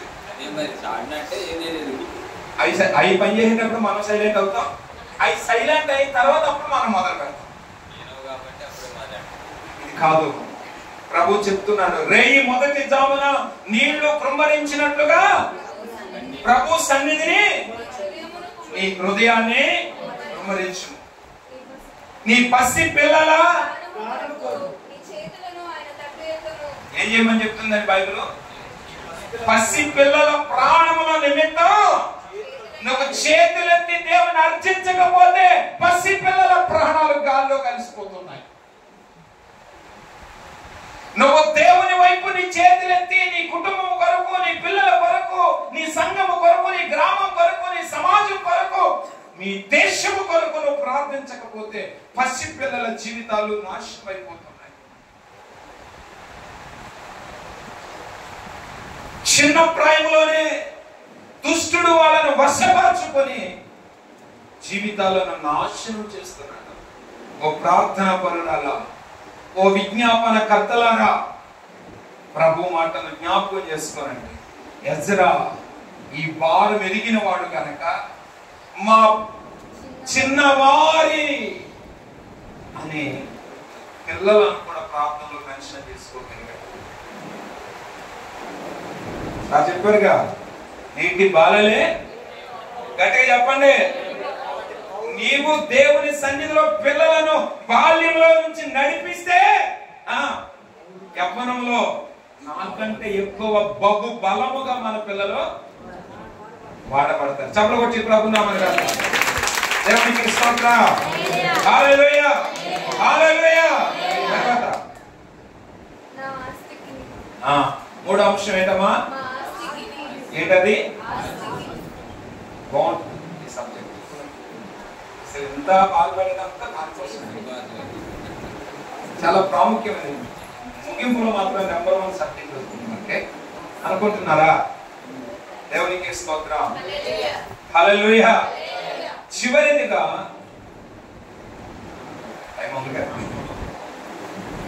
చివరిగా ముగింపులో ఆయన ఇచ్చిన మూడో అంశం ఏంటంటే మా ఆస్తికి శుభ ప్రయాణం కావాలి. నాతో పాటు నా చిన్నవాళ్ళు ఉండాలి, మా ఆస్తి ఉండాలి, మేము ఉండాలి, నాతో పాటు మా చిన్నవాళ్ళు ఉండాలి. ఎవరికి వాళ్ళే చెప్పండి మాట. ఒక మాట నేను ఉండాలి అన్న కాడ దేవుని మందిరములో అని ముందు యాడ్ చేసినప్పుడు అనండి ఈ మాట. అందరూ చెప్పాలా? మొత్తం అందరూ చెప్పాలా? దేవుని మందిరంలో నాతో పాటు ఉండాలక్కర్లేదు. బాగలేదు కదా? ఎలాగొచ్చిందేంటి? ఎలాగో వస్తుంది అనుకుంటున్నారా? జాగ్రత్త వినండి. దేవుని మందిరంలో మనతో పాటుగా మన పిల్లలు ఉండాలి. ఏముండాలి? ఆస్తి కూడా ఉండాలి. ఈ లోకంలో సమకూర్చబడే ప్రతి ధనము చిమ్మెట పట్టేస్తుందట, పాడైపోతుంది కదా. యేసు ప్రభువు చెప్పారుగా, మీ కొరకు అమ్మా గట్టిగా చెప్పండి అమ్మా, పరలోకంలో అమ్మ కోసం ఒకసారి చప్పలు కొట్టండి గట్టిగా దగ్గరగా. పరలోకంలో ఏముండాలట? పరలోకంలో ధనాన్ని సమకూర్చుకోండి. ఇక్కడ ధనవంతులుగా ఉండటం మూలాన్ని వచ్చే ఘనత ఎంతో నాకు తెలియదు, కానీ పరలోకంలో దొరికే ఘనత ముందు ఈ లోకంలో ఉన్న ధనము వలన వచ్చిన ఘనత ఏ మాత్రము సరిపోగదు. ఆమేన్. హల్లెలూయా హల్లెలూయా. ఈ శుభ ప్రయాణంలో మనతో పాటుగా మన పిల్లలు ఉండాలి, మనతో పాటుగా మన ఆస్తి కూడా ఉండాలి. దేవుని పనిలో, ఈ జీవన యాత్రలో, దేవుని నామమును ఘనపరిచే ఈ విశ్వాస యాత్రలో మన పిల్లలు దేవుని వాడబడాలా, మన ధనము దేవునిలో. ఇది దుష్టుని పాలు కాకూడదు. ఇవాళ ధనము దుష్ట క్రియలకు ఎంతగా ఖర్చు అవుతుందో ఆలోచించండి. ఉపయోగం లేని వాటి కొరకు ధనం ఎంత వ్యర్థపరచబడుతుందో. ఎజ్రా ప్రార్థన అంశాన్ని గమనించారా? ఉపయోగం లేని నిర్జీవమైన వాటి కొరకు ధనము వ్యర్థముగా ఖర్చు పెడుతున్నామే. ధనము దుష్టుని పాలు కాకూడదు. ధనము శుభ ప్రయాణం కలగాలి, ధనము దుష్టుని పాలు కాకూడదు. దేవునికి స్తోత్రం. నీ ధనము వ్యర్థపరచబడకూడదు, నీ ధనము దొంగల చేతికి వెళ్ళకూడదు, నీ ధనము హాస్పిటల్ వెళ్ళకూడదు, నీ ధనము ఉపయోగం లేని వస్తువుల కొరకు వాడబడకూడదు. దేవునికి స్తోత్రం. హల్లెలూయా. నీతో పాటుగా నీ ధనము, నీతో పాటుగా నీ పిల్లలు అందరూ కలిసి దేవునిలో అయిపోలేదండి. ఇక్కడ అసలు శిశులైన ధనమును గురించి దేవుడు కొన్ని విషయాలు మీతో మాట్లాడమంటున్నారు. వాటిని గురించి కూడా ప్రస్తావిస్తాను. ఇప్పుడు ఎజ్రా ఎక్కడి నుంచి ఎక్కడికి ప్రయాణం అండి? ఇది ప్రాముఖ్యం, ఇది చెప్పాలి. ఎక్కడి నుంచి ఎక్కడికి? బబులోను నుంచి యెరూషలేము. కీడు నుంచి, చీకటి నుంచి, నరకము నుంచి, శాపము నుంచి. దేవునికి స్తోత్రం. రాత్రి బబులోను గురించి ప్రకటన గ్రంథంలో ఏమి ఇచ్చాడండి? 4 మాటలు చెప్పాం కదా, చదివాం కదా. ఏమండి? బబులోను దేనికి ఉనికి పట్టుగా ఉన్నదని మనం 18వ అధ్యాయంలో చదువుకున్నాం.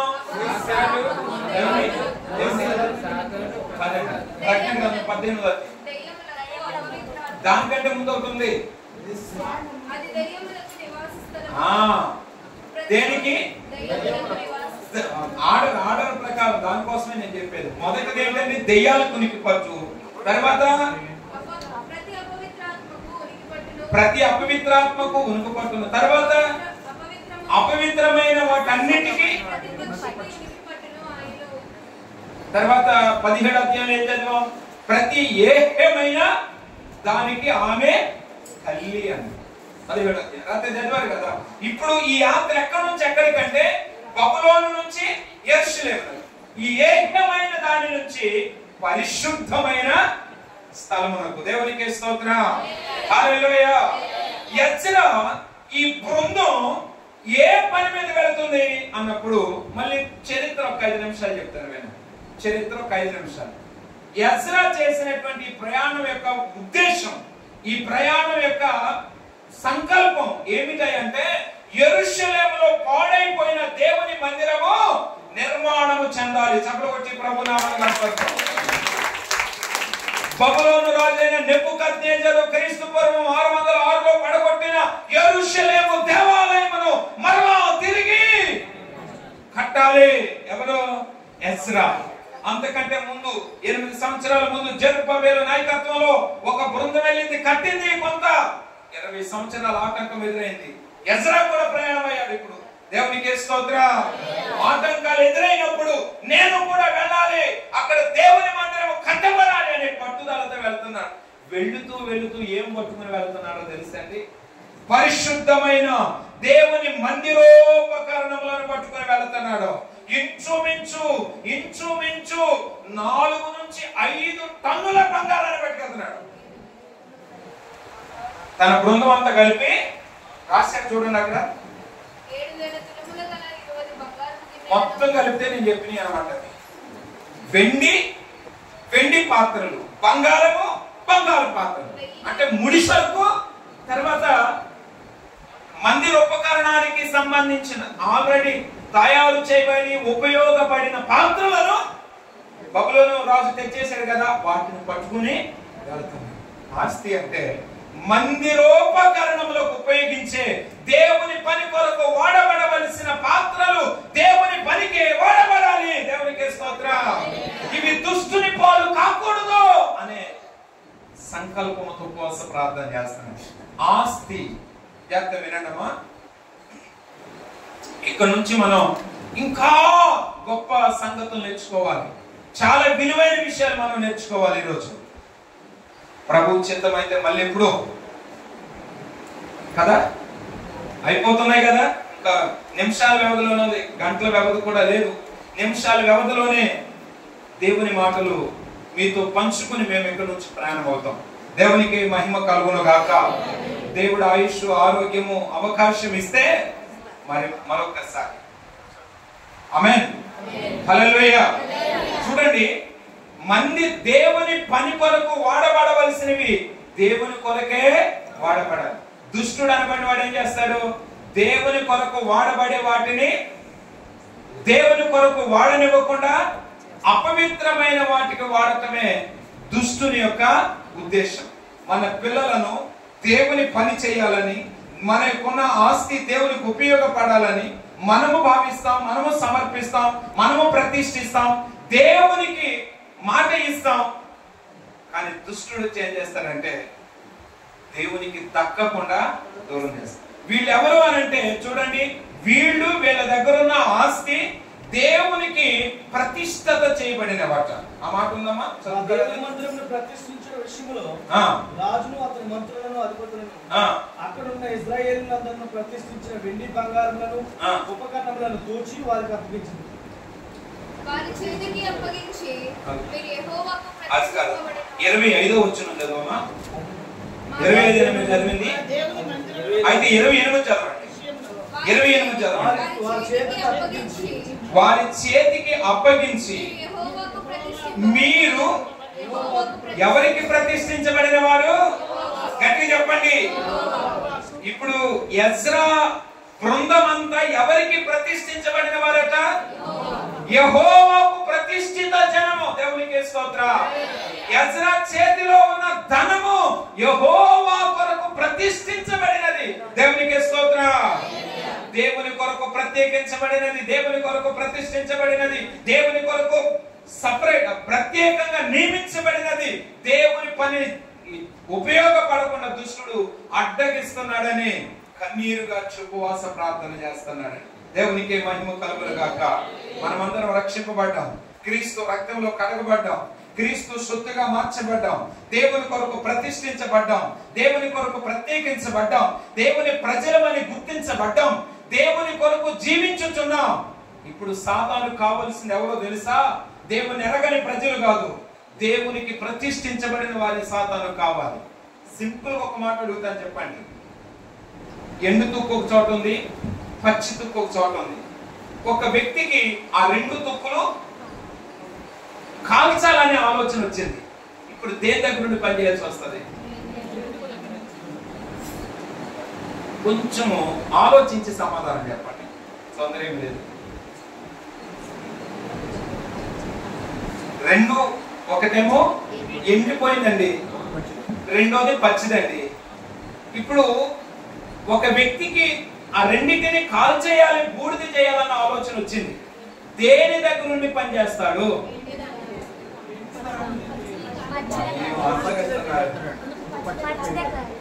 ఎండిదాన్ని అతను పని చేయాల్సింది ఏంటండి? ఒక్కసారి నింపెడితే అదే తగలాడితే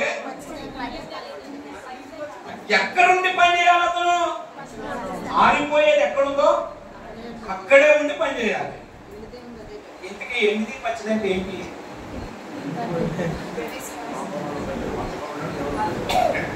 జీవము కలిగిన వారమైన మనము పచ్చదనం కలిగిన వారము.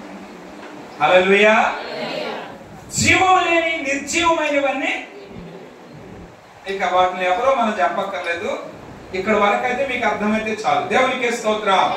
జీవము కలిగిన మనము కూడా తగులాడాలన్నది సాతాను ఉద్దేశమైనప్పుడు ఎండి తుక్కు దగ్గర పనిచేస్తాడా, పచ్చిగా ఉన్న దగ్గర పనిచేస్తాడా? పచ్చి దాని దగ్గర. అంటే మన దగ్గరే సైతాన్ ఎక్కువ. మనం ఎప్పుడు నాశనం చేయాలన్నా, ఎప్పుడు బాడు చేయాలన్నా, మన పిల్లల్ని ఎప్పుడు బాడు చేయాలన్నా, మన ఆస్తిని ఎప్పుడు బాడు చేయాలన్నా, మన కంపెనీని ఎప్పుడు బాడు చేయాలన్నా, మన జాబులు ఎప్పుడు బాడు చేయాలన్నా, మన వ్యవసాయాన్ని ఎప్పుడు బాడు చేయాలన్నా, మన వ్యాపారాలను ఎప్పుడు బాడు చేయాలన్నా, మన అభివృద్ధిని ఎప్పుడు ఆటంకపరచాలన్నా, ఈ దరిద్రమైన బుద్ధి మన దగ్గరే వాడు ప్రదర్శిస్తున్నాడు. జాగ్రత్తగా ఉండొద్దండి, జాగ్రత్తగా ఉండొద్దండి. నువ్వు ప్రార్థనా పర్వాలు అయితే వాడు కుట్రేంటి? నీలో ప్రార్థన జీవితం లేకుండా చేయదు. నువ్వు ఒక ఆత్మ సంబంధమైన బిడ్డగా జీవిస్తుంటే వాడి కుట్రేంటి నీ మీద? నీలో ఉన్న ఆత్మీయతను పాడు చేయటం. నా మాటలు అర్థమైనా? నువ్వు పరిశుద్ధంగా బ్రతుకుచున్నావు, దేవునికి స్తోత్రం. పరిశుద్ధంగా బ్రతికే నీ మీద వాడు కుట్రేంటి? ఏదో ఒక రూపంలో నిన్ను పరిశుద్ధత నుంచి తొలగించాలి. ఇది సాతాను యొక్క ఉద్దేశం. అందుకనే దేవుని కొరకు ప్రతిష్ఠించబడ్డ మనలను లోకంలో కలపటానికి, పాపంలోనికి లాగటానికి, దురాచారాల వైపు మరల్చటానికి విపరీతమైన ప్రయత్నాలు మన మీద చేస్తుంటే వాటిని ఎదుర్కొనే ఏకైక సాధనం, ఏకైక మార్గం ప్రార్థన, ఉపవాస ప్రార్థన. దేవునికి స్తోత్రం. హల్లెలూయా, హల్లెలూయా. ప్రతిష్ఠించబడిన మనకు మన నుంచి వాడు ఏమి దొంగిలించాలనుకుంటాడు, ఏమి తీసుకుపోవాలనుకుంటాడు అంటే జాగ్రత్తగా వినండి. లూకాసు వార్తలో యేసు ప్రభువు ఒక ఉపమానం చెప్పారు. సరే, అది కూడా ఒకసారి చదవండి, వచ్చేస్తున్నాను. 10వ అధ్యాయము 30 వచ్చిన ఒకసారి చదవండి. ఒక మనుష్యుడు యెరూషలేము నుండి యెరికో పట్టణమునకు దిగి వెళ్ళుచు దొంగల చేతిలో చిక్కెను. వారు అతని బట్టలు దోచుకొని. సరిపోతుందమ్మా. ఏం దోచుకున్నాడంట?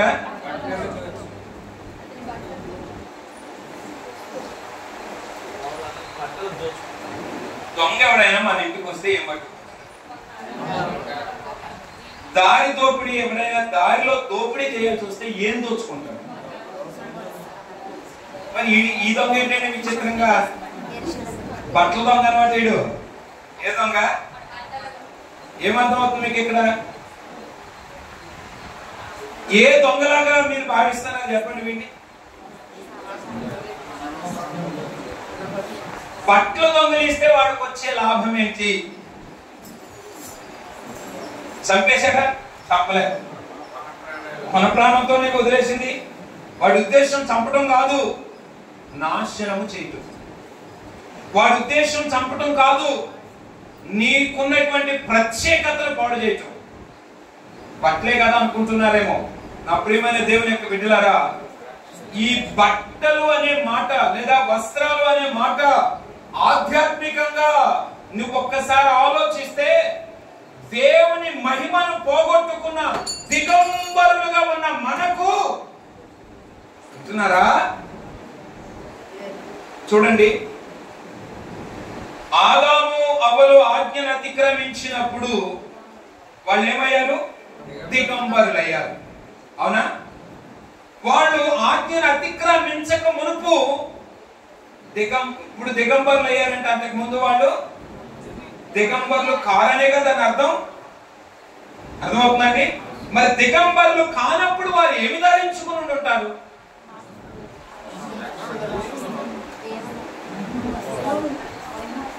అమ్మా మీరు కూడా అన్నారు ఏంటారు? మహిమ. దాన్నే కదండి పౌలు గారు చెప్తున్నారు, మనమందరము పాపము చేసి దేవుడు అనుగ్రహించు మహిమను ఏం చేస్తే పొందలేకపోయామంటున్నాడు? పాపం చేయకమునుపు ఏమున్నట్టు? మహిమ ఉన్నట్టు. మహిమను వస్త్రముగా ధరించారు. చప్పటి ప్రభు నామం కనపరచు. హల్లెలూయా. మహిమ, రక్షణ, నీతి, పరిశుద్ధత వస్త్రాల లిస్టు చదవాల్సి వస్తే ఎన్ని ఉన్నాయండి? ఆత్మ సంబంధమైన వస్త్రాలకు చెల్లేదా? దేవునికి స్తోత్రం. ప్రశస్తమైన వస్త్రం, మహిమ వస్త్రం, రక్షణ వస్త్రం, నీతి వస్త్రం, పరిశుద్ధ వస్త్రం, ఉల్లాస వస్త్రం. ఈ వస్త్రాల లిస్ట్ ఎప్పుడు చదవలేదా? దేవునికి స్తోత్రం. హల్లెలూయా. ఈ వస్త్రాలు ఎవరు ధరిస్తారండి? చెప్పాలి. ఈ వస్త్రం దేవుడు ఎవరికి ధరింపజేస్తారు? అమ్మా నేను మళ్ళీ దానికి ఒక క్రమం చెప్తాను వినండి. ఎవరు ఈ ఉల్లాస వస్త్రం, రక్షణ వస్త్రం, మహిమ వస్త్రం, నీతి వస్త్రం, పరిశుద్ధ వస్త్రం, రాజ వస్త్రం ధరిస్తారంటే, పెండ్లి వస్త్రము, ఈ వస్త్రాలు ధరిస్తారంటే బాప్తిస్మము చెప్పండి. ఏం పొందిన వారు? అందరూ చెప్పాలి. బాప్తిస్మం ఎవరు పొందుతారు? అమ్మా మారు మనసు పొందిన వారు ఏం పొందుతారు? మారు మనసు పొందాలంటే వారికి ఏముండాలి? మళ్ళీ పైకి సరే నేనే చెప్తానులే, జాగ్రత్తగా వినండి, మీరే కన్ఫ్యూజ్ అవ్వకుండా. మొదటిగా చూడండి, ప్రత్యక్షపడటం. మొదటిగా ప్రత్యక్షపడటం అంటే పాపములను ఒప్పుకోవటం. పాపములను ఒప్పుకున్నవాడు ప్రత్యక్షపడినట్టు. ప్రత్యక్షపడటమే మారు మనసు పొందటం. వింటున్నారా? ఇవి ప్రాముఖ్యం. పాపాలు ఒప్పుకోవటం, ప్రత్యక్షపడటం, మారు మనసు పొందటం. మారు మనసు పొందిన తర్వాత పొందేది ఏమిటి? బాప్తిస్మం. చెప్పాలి గట్టిగా. బాప్తిస్మం పొందిన వారు ఏం ధరిస్తారు? రక్షణ, మహిమ, పరిశుద్ధత, నీతి, రాజవస్త్రం, పెండ్లి వస్త్రం ధరిస్తారు. చెప్పలు వచ్చి ప్రభు నామమున ఇదే ఉల్లాస వస్త్రం. దేవునికి మహిమ కలుగును గాక. ఇదే ప్రశస్తమైన వస్త్రం. ఆమేన్. హల్లెలూయా. ఈ వస్త్రము ఎవరు ధరిస్తారు అని అంటే ధనవంతులు ధరిస్తారు. మామూలు ధనవంతులు కాదు. ఎవరు అంటే చెప్పలేండి. దేవుని దృష్టిలో ఎవరు ధనవంతులు? రక్షణ పొందినవారు. ఆమేన్. హల్లెలూయా, హల్లెలూయా. ఇప్పుడు సాతాను అనబడిన శత్రువుకి మన దగ్గర ఉన్న ఈ ఖరీదైన వస్త్రం అవసరమైంది. వాటికి ఉపయోగపడదు. కానీ వాడు కుట్ర ఏంటంటే, ఇప్పుడు 10th సర్టిఫికెట్లు మనం పోగొట్టుకున్నాం అనుకోండి, వాటి విలువ మనకు మాత్రమే. పొందుకున్నోడికి ఒకవేళ ఆవిడ చేత కానీ దొరికితే ఆడికి ఉపయోగపడతాయి. అవి చెప్పాలి, వాడికి ఉపయోగపడవు, కానీ మనకు మాత్రం నష్టం జరుగుతుంది. అవునా కాదు? అవునా కాదు? సాతాను వాడికి ఉపయోగపడకపోయినా పర్వాలేదు, మనకి నష్టం జరిగితే ఆడికి అదే ఆనందం. అదే పైచార్చిక ఆనందం అంటారు. దాన్ని ఏమంటారు? పైచార్చిక ఆనందం అంటారు. ఓకే, ముగింపుకు వస్తున్నాను.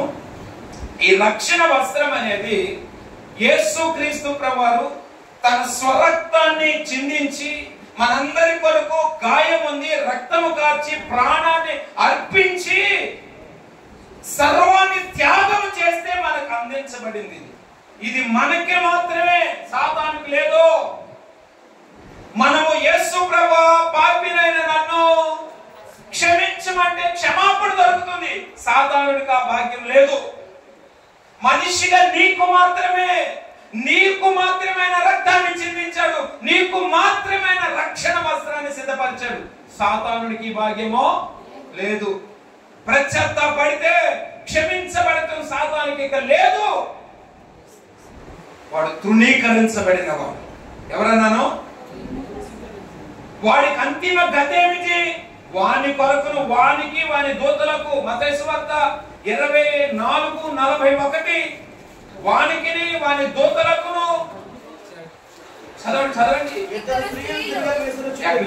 25:41 మత్తయి సువార్త. అప్పుడు ఆయన ఎడమ వైపున ఉన్న వారిని చూచి శపించబడిన వారులారా, యేసు ప్రభు చెబుతున్నాడండి, శాపగ్రస్తమైన జనమ నన్ను విడవండి, అపవాదికి వారి దూతలకి సిద్ధపరిచాను. ఏంటది? నిత్యాగ్ని. ఎవరి కోసం సిద్ధపరచబడింది? అపవాదికి వారి దూతలకి. ఇప్పుడు సాతాను యొక్క అంతిమ గమ్యం ఏమిటంటే నరకం. వాడు వెళ్ళేది ఎక్కడికంటే నరకం. వాడు ముగింపు ఏదంటే నరకం. ఆ నరకంలోనికి వాడు ఒక్కడే వెళ్ళకుండా వాడితో పాటుగా మన పిల్లలను మనలను తీసుకుని వెళ్ళాలనే ఉద్దేశంతోనే వాడు మనకి విరోధంగా పనిచేస్తున్నాడు. అర్థమవుతుందండి? ఇప్పుడు ఎవరికైతే ఈ రక్షణ వస్త్రం ఉండదో వాళ్ళందరూ ఎక్కడికి వెళ్తారు? గట్టిగా, ఈ రక్షణ వస్త్రం లేని వాళ్ళందరూ ఎక్కడికి వెళ్తారు? అందరూ చెప్పాలి. వాడితో పాటుగా నరకానికి పోతారు. వాడితో పాటుగా నరకానికి వెళ్ళకూడదంటే మనకేముండాలి? రక్షణ వస్త్రం అనే ఖరీదైన వస్త్రం మనకు ఉండాలి. దేవునికి స్తోత్రం, హల్లెలూయా. ఇప్పుడు ఒకడు యెరూషలేము నుంచి యెరికోకి వెళ్తున్నాడు. ఆడి ప్రయాణం ఎలా ఉందో చూడండి. మన ప్రయాణం ఎక్కడి నుంచి ఎక్కడికి? ఆడి ప్రయాణం ఎక్కడి నుంచి ఎక్కడికి? మన ప్రయాణం శాపం నుంచి ఆశీర్వాదానికి వెళ్ళాలని మనం చెప్తుంటే ప్రభు చెప్తుంటే ఆడేం చేస్తున్నాడు? ఆశీర్వాదం నుంచి శాపగ్రస్తంలోకి వెళ్తున్నాడు. యెరికోను యెహోషువ శపించాడు. ఆ శాపగ్రస్తమైన దానిలోనికి వెళ్తున్నాడు కాబట్టే సైతాను గారికి దొరికాడు. ఆమేన్. దొరకగానే వాళ్ళు ఏం దొంగిలించారు? వస్త్రాన్ని ఎందుకు దొంగిలించాలా? ఇవాళ ఎంతో మంది రక్షింపబడి దేవుని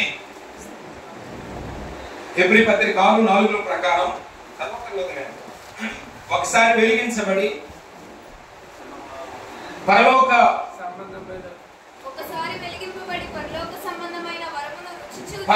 సంబంధమైన వరమును రుచి చూచి పరిశుద్ధాత్మలో పాలివారై దేవుని దివ్య వాక్యమును రాబో యుగ సంబంధమైన శక్తుల ప్రభావమును అనుభవించిన తరువాత తప్పిపోయిన వారు రక్షణ వస్త్రాన్ని పోగొట్టుకున్న వారు తమ విషయంలో యేసు క్రీస్తుని ఆర్పాటముగా మరలా మరలా సిలువ వేయించున్నారని బైబిల్ చెప్తుందండి. ఎవరు మీరు అంటే దేవునిని రుచి చూచి రక్త మాంసములలో పాలు పంచుకొని సంఘ క్రమంలో పాలు పంచుకొని సంఘ నియమాలను పాటించిన తరువాత మందిరాలు మానేసేవారే ఈ పట్టబడి వస్త్రాలు పోగొట్టుకున్నవారు. అంటున్నారా? వస్త్రమే ఎందుకు పోగొట్టుకున్నాడు? సాతానుడికి ఏం కావాలో తెలుసా? నీ రక్షణ వస్త్రం కావాలి. అది ఖరీదైనది. దేవునికి స్తోత్రం. ఆ ఆస్తిని దేవుడు నీకు ఇచ్చాడు. పరిశుద్ధమనే ప్రశస్తమైన అపరంజి వంటి వస్త్రాన్ని దేవుడు నీకు ఇచ్చాడు. దేవునికి స్తోత్రం. అది కాపాడబడాలి. ఎట్టి పరిస్థితుల్లోనూ మనము పొందుకున్న రక్షణను పోగొట్టుకోకూడదు. అర్థమవుతుందండి? పోగొట్టుకుంటే ఏమవుతుందో తెలుసా? మత్తయి సువార్త 22వ అధ్యాయం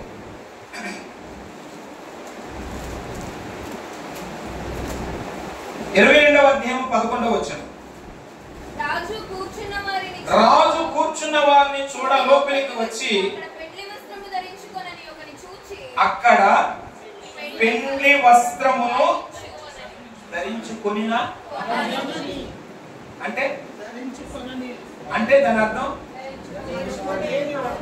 ఏ వస్త్రం లేనోడని. అందరూ ఆ విందులోనట పెండ్లి వస్త్రాలు ధరించుకుని కూర్చున్నారట. అందరూ ఇక్కడ యేసు ప్రభువుకు ఉపమానం చెప్తున్నారట. ఒక రాజుగారట తన కుమారుని పెండ్లి కోసమనని చక్కని విందుని సిద్ధపరిచి అందరినీ ముందు బంధువులందరికీ ఇన్విటేషన్ కార్డు పంపించాడట. వాళ్ళు ఏవేవో కారణాలు చెప్పి రాకుండా మానేస్తే రాజవీధులకు వెళ్ళండి లేదా వీధులలోకి వెళ్ళండి, అక్కడ ఉన్న వారికి ఇన్విటేషన్ కార్డు ఇవ్వండి, వాళ్ళకి ఇన్విటేషన్ కార్డుతో పాటుగా రక్షణ వస్త్రాన్ని పెండ్లి వస్త్రాన్ని కూడా ఇవ్వండి. ఈ విందులోనికి వచ్చే ప్రతి వ్యక్తి పెండ్లి వస్త్రాన్ని ధరించుకుని రావాలి. ఆ పెండ్లి వస్త్రాన్ని ఇచ్చి విందులోనికి ఆహ్వానించండి అని వీధుల్లో ఉన్న వారికి కూడా ఆహ్వానం పంపాడట. ఇప్పుడు ఆ ఆహ్వానం అందిపుచ్చుకున్నటువంటి అనేకులు చక్కగా పెండ్లికి రాజవస్త్రాన్ని ధరించుకుని విందులోనికి వెళ్ళారంట. అందరూ పెండ్లి వస్త్రాలు ధరించుకుని ఉంటే అందులో ఒకడట పెండ్లి వస్త్రములు ధరించుకొననా లేనా అంటే ఏంటది? ఉంచుకొని. అర్థమవుతుందని చెప్పింది. లేకపోవటం లేదు, అసలు లేదు అనే ప్రస్తావనే లేదు ప్రభువైన యేసుక్రీస్తు వారి ముందు. ఆమేన్. అందరికి రక్షణను అందుబాటులోనే ఉంచారు తప్ప ఏనాడు నీకు రక్షణ లేదు అని అనలేదు ఇప్పటి వరకు. ఆమేన్. అవునా? లేనివాడు అనలేదు అక్కడ, ధరించుకొనని వాడు. ఏమర్థమైంది మీకు? ఉంచుకొని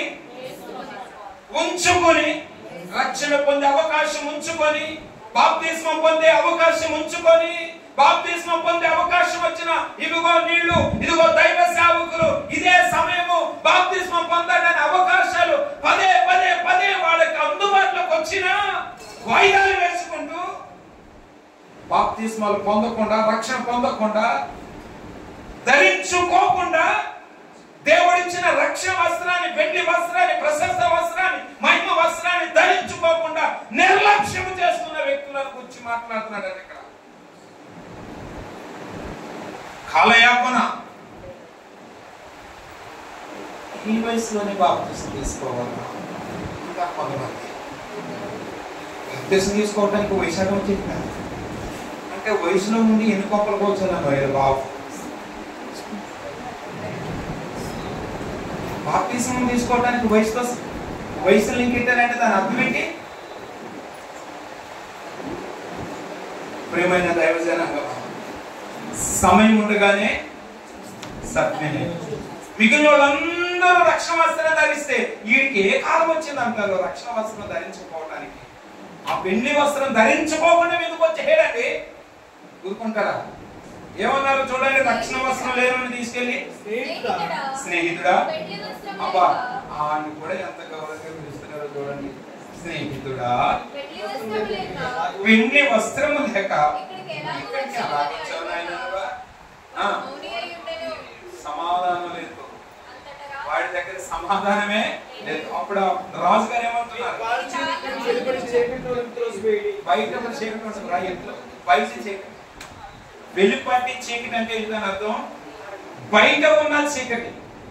వీళ్ళున్నది పరలోకం అయితే పరలోకానికి బయట ఉన్నది ఏంటంటే నరకం. అర్థమవుతుందండి? అర్థమవుతుందని చెప్పేది. పరలోకానికి బయట ఉన్నది ఏమిటి? నరకం. బయట ఉన్న చీకట్లో అక్కడ ఏడ్పును పండ్లు కొరుకుటై ఉండునని పరిచారకులతో చెప్పింది. అమ్మా, దేవుడు మనకి ఇచ్చిన ఆస్తి ఏంటో తెలుసా? పరిశుద్ధమైన వస్త్రం. దేవునికి స్తోత్రం. జీవ కిరీటము, నీతి కిరీటం, మహిమ కిరీటం, అపరంజి కిరీటం. కిరీటాల లిస్టు చూడాల్సి వస్తే 20 పైనే కనిపిస్తున్నాయి. దేవునికి స్తోత్రం. వస్త్రాలు ఇవి మన ఆస్తి అండి. పరలోకంలో మనం అనుభవించే దేవునికే మహిమ కలుగును గాక. ఈ ఆస్తిని దుష్టుడు ఎక్కడ దొంగిలిస్తాడో అని ఎజరా, దేవుని కొరకు వాడబడవలసిన ఈ ఆస్తి, దేవుని కొరకు ఉపయోగపడవలసిన ధనం దుష్టుడు ఎక్కడ వాడేసుకుంటాడోనని ఎజరా భయముతో ప్రార్థిస్తున్నాడు. ఎజరా భయముతో ప్రార్థిస్తున్నాడు. నా ప్రియమైన దైవ జనాంగమా, ఇంకా మనలో ఎవరైనా ఈ రక్షణ వస్త్రం ధరించకుండా ఉంటే, ఈ బాప్తిస్మం పొందని వారు ఎవరైనా ఉంటే కనుక, ఇంకా మార్పు చెందని వారు ఎవరైనా ఉంటే కనుక, దేవుని పేరట ప్రతిమాలు కొని చెప్తున్నాను, ఇదే మిక్కిన అనుకూలమైన సమయం. ఇదే రక్షణ దినం. బాప్తిస్మం ఇవ్వటానికి నీళ్లు సిద్ధంగా ఉన్నాయి, దైవ సేవకులు సిద్ధంగా ఉన్నారు. నీవు సిద్ధమా అని దేవుడు అడుగుతున్నాడు. నా ప్రియమైన దైవ జనాంగమా, ఒకవేళ మీరు రక్షణ పొందిన వారైతే, బాప్తిస్మం పొందిన వారైతే, వస్త్రములు మలినమైనవేమో చూసుకోండి. వస్త్రాలు మలినమైనవేమో చూసుకోండి. జకర్యా 3లో ప్రధాన యాజకుడని యెహోషువను గురించి మన విరోధైన అపవాది సాక్ష్యం ఇస్తున్నాడు. మలిన వస్త్రాలతో ఉన్నాడు. ఎలాంటి వస్త్రాలు? జకర్యా, జకర్యా 3లో 1. మరియు యెహోవా దూత ప్రధాన యాజకుడైన యెహోషువ నిలువబట్టయు, సాతాను ఫిర్యాది అతని కుడిపక్షమున నిలువబట్టయు అతను నాకు కనబరిచెను. సాతాను, యెహోవా నిన్ను గద్దించును, యెరూషలేమును కోరుకొని యెహోవా నిన్ను గద్దించును. యెహోవా గద్దించును అన్నాడా? నేను గద్దిస్తున్నా అన్నాడండి కదా. ఇక్కడ కూడా రాత్రి వచ్చింది మళ్ళీ ఇదే మాట. మోషే శరీరం గురించి దేవదూత తీర్పు తీర్చడానికి, గద్దించడానికి తెగింపక యెహోవాని దేవుడే నిన్ను గద్దించును అన్నాడా లేదండి? ఇక్కడ కూడా అదే మాట వినిపిస్తాం. దేవుని గద్దించాలి. దేవునికే స్తోత్రం. ఇక్కడ సాతాను ఫిర్యాదు చేస్తాడంట. ఇంత మంచి వ్యక్తిని గురించి నువ్వేం చెప్పాలని వచ్చిందా అని సైతాన్ని అడిగితే అంటున్నాడు, ఇతను మలిన వస్త్రం వేసుకుని ఉన్నాడు. వస్త్రాలు ఉన్నాయి కానీ వీడికి, వస్త్రాలు ఉన్నాయి కానీ ప్రధాన యాజకునికి ఎలాంటి వస్త్రాలట? గట్టిగా రక్షణ పొందుకున్న బిడ్డలారా, రక్షణ వస్త్రం మన మీద ఉంది కానీ ఈ రక్షణ వస్త్రానికి ఎక్కడైనా మలినం అంటిందేమో, ఎక్కడైనా మనం చేసిన పొరపాటును బట్టి అపవిత్రపరచబడిందేమో నమ్మ. దేవుడు ఇచ్చిన గొప్ప భాగ్యం ఏంటో తెలుసా? ప్రకటన గ్రంథం 22వ అధ్యాయము. అమ్మా, నేను ఏది రాసుకుని వచ్చింది కూడా కాదమ్మా, దేవుని యొక్క వాక్యాన్ని మాత్రమే చెప్తున్నాను. నా దగ్గర ఏ లిస్టు లేదు అమ్మా, వింటున్నారా? ఎక్కడ రాసుకోలేదు. కనీసం నా బైబిల్ మీద ఎక్కడ చిన్న పెన్నుతో కూడా మార్పు పెట్టుకోలేదు. నేను బైబిల్ చదివి వచ్చాను, దేవునికి అప్పగించుకుని వచ్చాను, మీ ముందు నిలబడ్డాను, దేవుడిచ్చిన వచనాలను మీకు అందిస్తున్నాను. వీటిని గమనించి సరిచేసుకుని మనందరం పరలోకంలో నిత్యము ప్రభుతో కూడా సదాకాలం ఉండాలనేదే దేవుని యొక్క ఉద్దేశం. ప్రకటన గ్రంథంలో 22వ అధ్యాయము 14వ వచనం చదవండి. జీవవృక్షమునకు హక్కు గలవారై, జీవవృక్షమునకు హక్కు గలవారై గుమ్మముల గుండా ఆ పట్టణంలోనికి ప్రవేశించినట్లు తమ వస్త్రములను ఉదుపుకుని వారు ధన్యులు. ఎవరు ధన్యులు? వస్త్రములను ఉతుకుకొనువారు.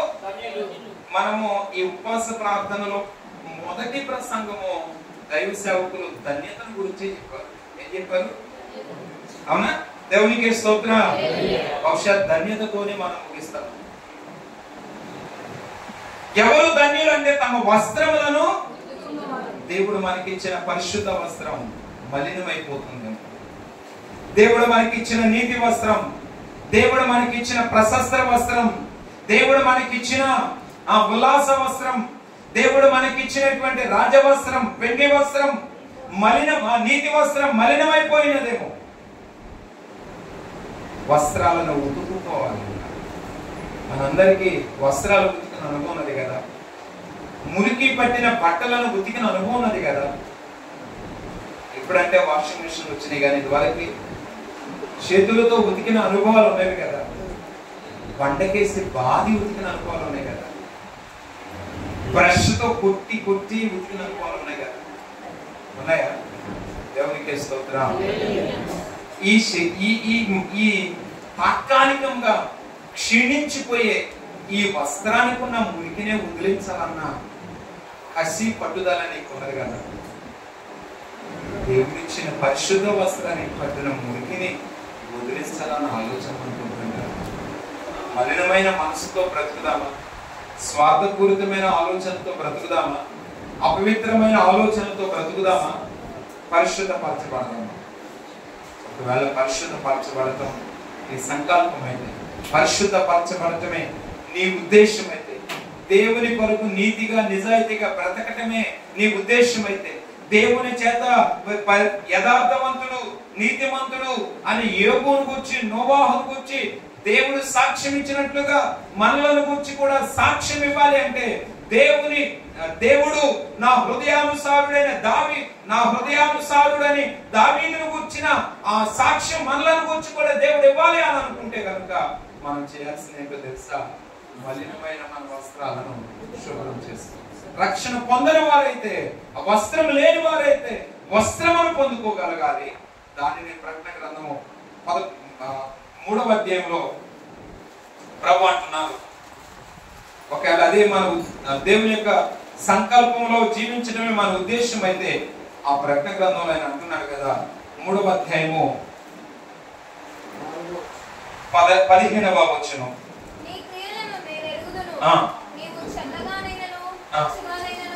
డైరెక్ట్ 18వ వచనం చదివేమా? అవన్నీ మనకు తెలిసి నీవు ధనమును వృద్ధిని చేసుకున్నట్లు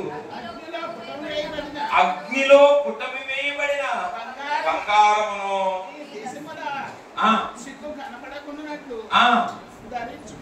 ధరించుకొనుటకు. ఏ వస్త్రం?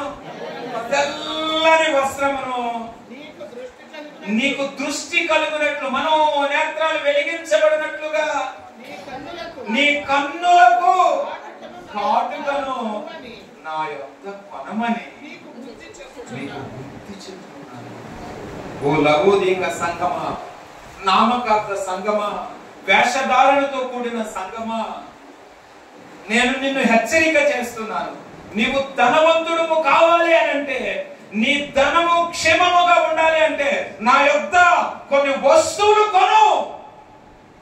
అవి నా దగ్గరే ఉన్నాయి, అవి నా దగ్గర మాత్రమే దొరుకుతాయి. నువ్వు కొనాలి. కొనాలంటే నువ్వు ఖర్చు పెట్టాలి, కొనాలంటే నువ్వు కష్టపడాలి, కొనాలంటే కొంత నీవు త్యాగం చేసుకోవాలి, నీవు సమర్పించుకోవాలి. కొన్ని అవి నా దగ్గర ఉన్నాయి. అదేంటో తెలుసా?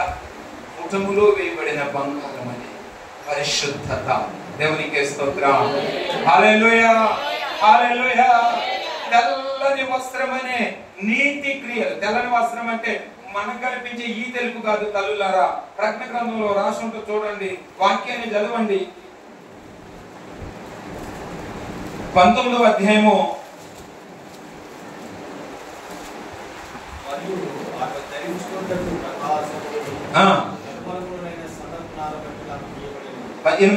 అదే కదండి, చదవండి. అవి పరిశుద్ధుల ఏంటండి? గట్టిగా చెప్పండి. దేవుని దగ్గర మనం కొనుక్కునేవేంటో తెలుసండి, నీతి క్రియలు. దేవునికి మహిమ కలుగును గాక. ప్రకటన గ్రంథం 3:18 చెప్పినట్లుగా నా యొద్ద నువ్వు కొను అని చెప్పింది దేనిని గురించి అంటే పరిశుద్ధమనే బంగారం అనే పరిశుద్ధతను కొనుక్కోవాలి. తెల్లని వస్త్రమనే నీతి క్రియలు. ఎందుకంటే నీతి యేసు ప్రభువులోనే ఉంది, ఇంకెక్కడ మనకి నీతి లేదు. నీతిని పొందాలంటే ఎక్కడ పొందాలి? ప్రభువుని చూసే. ఈ లోకంలో ఎవరిని చూసినా ఏదో ఒక లోపం కనిపిస్తూనే ఉన్నది, ఏదో ఒక అవినీతి కనిపిస్తూనే ఉన్నది.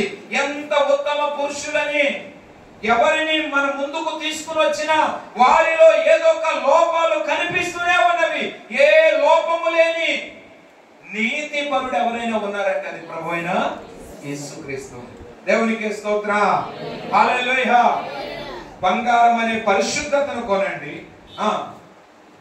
తెల్లని వస్త్రం అనే నీతి క్రియలను కొనండి. తర్వాత అది వస్త్రం అయిపోయిన తర్వాత మూడవది నీకు దృష్టి కలుగునట్లు కన్నులకు.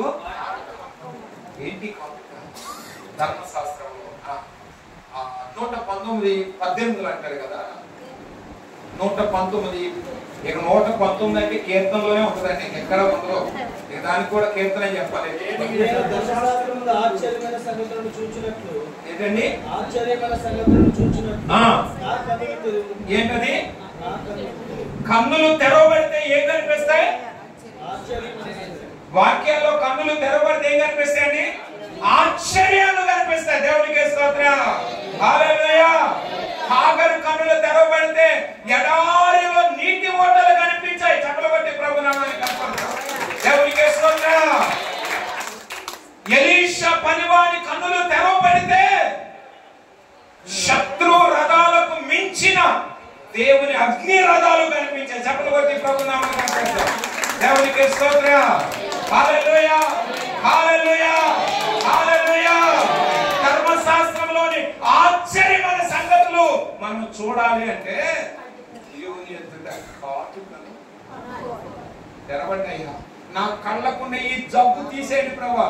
కొన్ని కళ్ళకు మైదా రోగాలు ఉంటాయి, వాళ్ళకి ఎవరిని చూసినా చెడే కనపడుతుంది. వాళ్ళకి మందు ఆ కళ్ళకున్న ఆ జబ్బు పోవాలి అంటే యేసయ్య దగ్గర దొరికే పరిశుద్ధతని కొనుక్కోగల. ఆమేన్. హల్లెలూయా. హల్లెలూయా. హల్లెలూయా. ఆ కన్నులు తెరవబడితే ఆశ్చర్య కార్యాలు చూస్తాం. కన్నులు తెరవబడకపోతే నా ప్రభు అన్నాడు యప్పాత. ఏంటండి? తెరవబడబడ. ఆయన చూడండి, ఆయన నిట్టూర్పులు విడుస్తున్నాడంట తెరవబడిన అనుభవాన్ని చూసి. ఈ ధన్యతను మనం సొంతం చేసుకోవాలంటే మూడవది ఆస్తి. ఈ ఆస్తి అనబడింది మనం సంపాదించుకోవాలంటే నా ప్రియమైన దేవుని యొక్క బిడ్డ రక్షణ అనబడిన రక్షణ వస్త్రము, రక్షణ వస్త్రముతో పాటుగానే పరిశుద్ధ వస్త్రము, నీతి వస్త్రము, రాజవస్త్రం, వెండి వస్త్రం, ఇవన్నీ మనం ధనికులు అని చెప్పటానికి ఆమేన్ ఈ ధనాన్ని సంపాదించుకోవాలి. ఆమేన్. బంగారాన్ని సంపాదించండి. దేవుని యొద్ద ఏం సంపాదించమన్నాడు? రాశాడు కదండి, పరిశుద్ధతనే బంగారం. దేవునికి స్తోత్రం. దేవుని ఎదుట తెల్లని వస్త్రం అనే నీతి క్రియలనే తెల్లని వస్త్రాలు. దేవునికి మహిమ కలుగునగాక. జ్ఞానం అనే కాటుక. ఏ కాటుక నన్ను? ఆశ్చర్యమైన సంగతులు, మనోనేత్రాలు వెలిగించబడితేనే కదండి దైవ జ్ఞానం, పై నుండి వచ్చే జ్ఞానం అంటాడు. ఈ జ్ఞానం మనం పొందాలంటే కన్నులకు ఏం కావాలి? అదే జ్ఞానం. దేవునికి స్తోత్రం. హల్లెలూయా. హల్లెలూయా. హల్లెలూయా. ఈ ఆస్తి కాపాడుకోవాలి మనం. మన కన్నులకు ఉన్న జ్ఞానం పోకూడదు, అజ్ఞానంతో చూడకూడదు ఎవరిని. మన నీతి క్రియలు పోకూడదు మనల్ని విడిచి, మన పరిశుద్ధత పోకూడదు మనల్ని విడిచి. వీటిని కాపాడుకొని ఎప్పుడు పరిశుద్ధంగా ఉంచుకోనండి, ఎప్పుడు నిర్మలముగానే ఉంచుకోనండి అని బైబిల్ తెలియపరుస్తుంది. ఎజ్రా చేసిన ప్రార్థన నేటి కాలపు సంఘానికి అవసరమా అనవసరమా? ఎజ్రా ప్రార్థనలో ఎన్ని అంశాలు మనం చూసాం? ఈ 3వ ప్రసంగంలో ఎన్ని అంశాలు చూసాం? 3 అంశాలు. మొదటి అంశం ఏంటి? మాకు అంటే వ్యక్తిగత ప్రార్థన. చెప్పండి మాట. వ్యక్తిగత ప్రార్థనలో ఎన్ని? 2. ఒకటేమిటి? పరిశీలన, పాపం ఒప్పుకోవటం. 2 రెండో అంశం ఏంటంటే దేవుని కొరకు మనం ఏం చేయాలో ఎతకటం. ఈ 2. తర్వాత రెండో అంశముగా చిన్నవారికి అంటే మన పిల్లల కోసం ప్రార్థన చేయాలి. చేయకపోతే మరణ దోత ఎక్కడికి ఎక్కుతుంది? వాళ్ళ బాల్యం నుంచి మనం ఏం చేయాలి? దేవుల్లో వాక్యం అర్థమైంది కదండి అందరికి. 3వది ఆస్తిని కాపాడుకోవాలి. మన ఆస్తి ఏమిటి? దేవుడిచ్చిన పరిశుద్ధతే మన ఆస్తి. ఆమేన్. దేవుడిచ్చిన తలాంతులు. రెండో మాట ఏంటంటే దేవుడిచ్చిన తలాంతులు. ఆమేన్. నువ్వు ఒక పాటగాడివా, నువ్వు ఒక ప్రార్థన పరురాలువా, నువ్వు వాక్యాన్ని బాగా చదివి చెప్పగలవా, నువ్వు సువార్త బాగా ప్రకటించగలవా? దేవుడు నీకు ఇచ్చిన గొప్ప తలాంతులు ఇవి. నీ ఆస్తి నువ్వు కాపాడుకోవాలి. ఎప్పుడు ఇది వరకు బాగా పాడాను కాదు, ఆ తలాంతులు ఇప్పుడు కూడా నీ దగ్గర ఉంచుకోవాలి. నేను బాగా ఇది వరకే ప్రార్థించాను కాదు, ఇప్పుడు కూడా నువ్వు బాగా ఆ తలాంతు ఇప్పటికీ వాడబడాలి. దేవునికి స్తోత్రం. ఈ ధనాన్ని మనం కాపాడుకుందాం. దేవుని వాక్యం మన వెనుకలో ఫలింపచేయను గాక. ఆమేన్. మీ అందరికీ నా ప్రత్యేకమైన వందనాలు తెలియపరుస్తున్నాను. మా కోసం, మా పరిచర్యల కోసం మీ అనుదిన ప్రార్థనలు తప్పక జ్ఞాపకం చేసుకోనండి. ప్రభు అవకాశం ఇస్తే మరొక పర్యం కలుద్దాం. అప్పటి వరకు ప్రభు కృప మనందరికీ తోడైండును గాక. ఈ సమయాన్ని దైవ సేవకులకు మరలా నేను అప్పగిస్తున్నాను.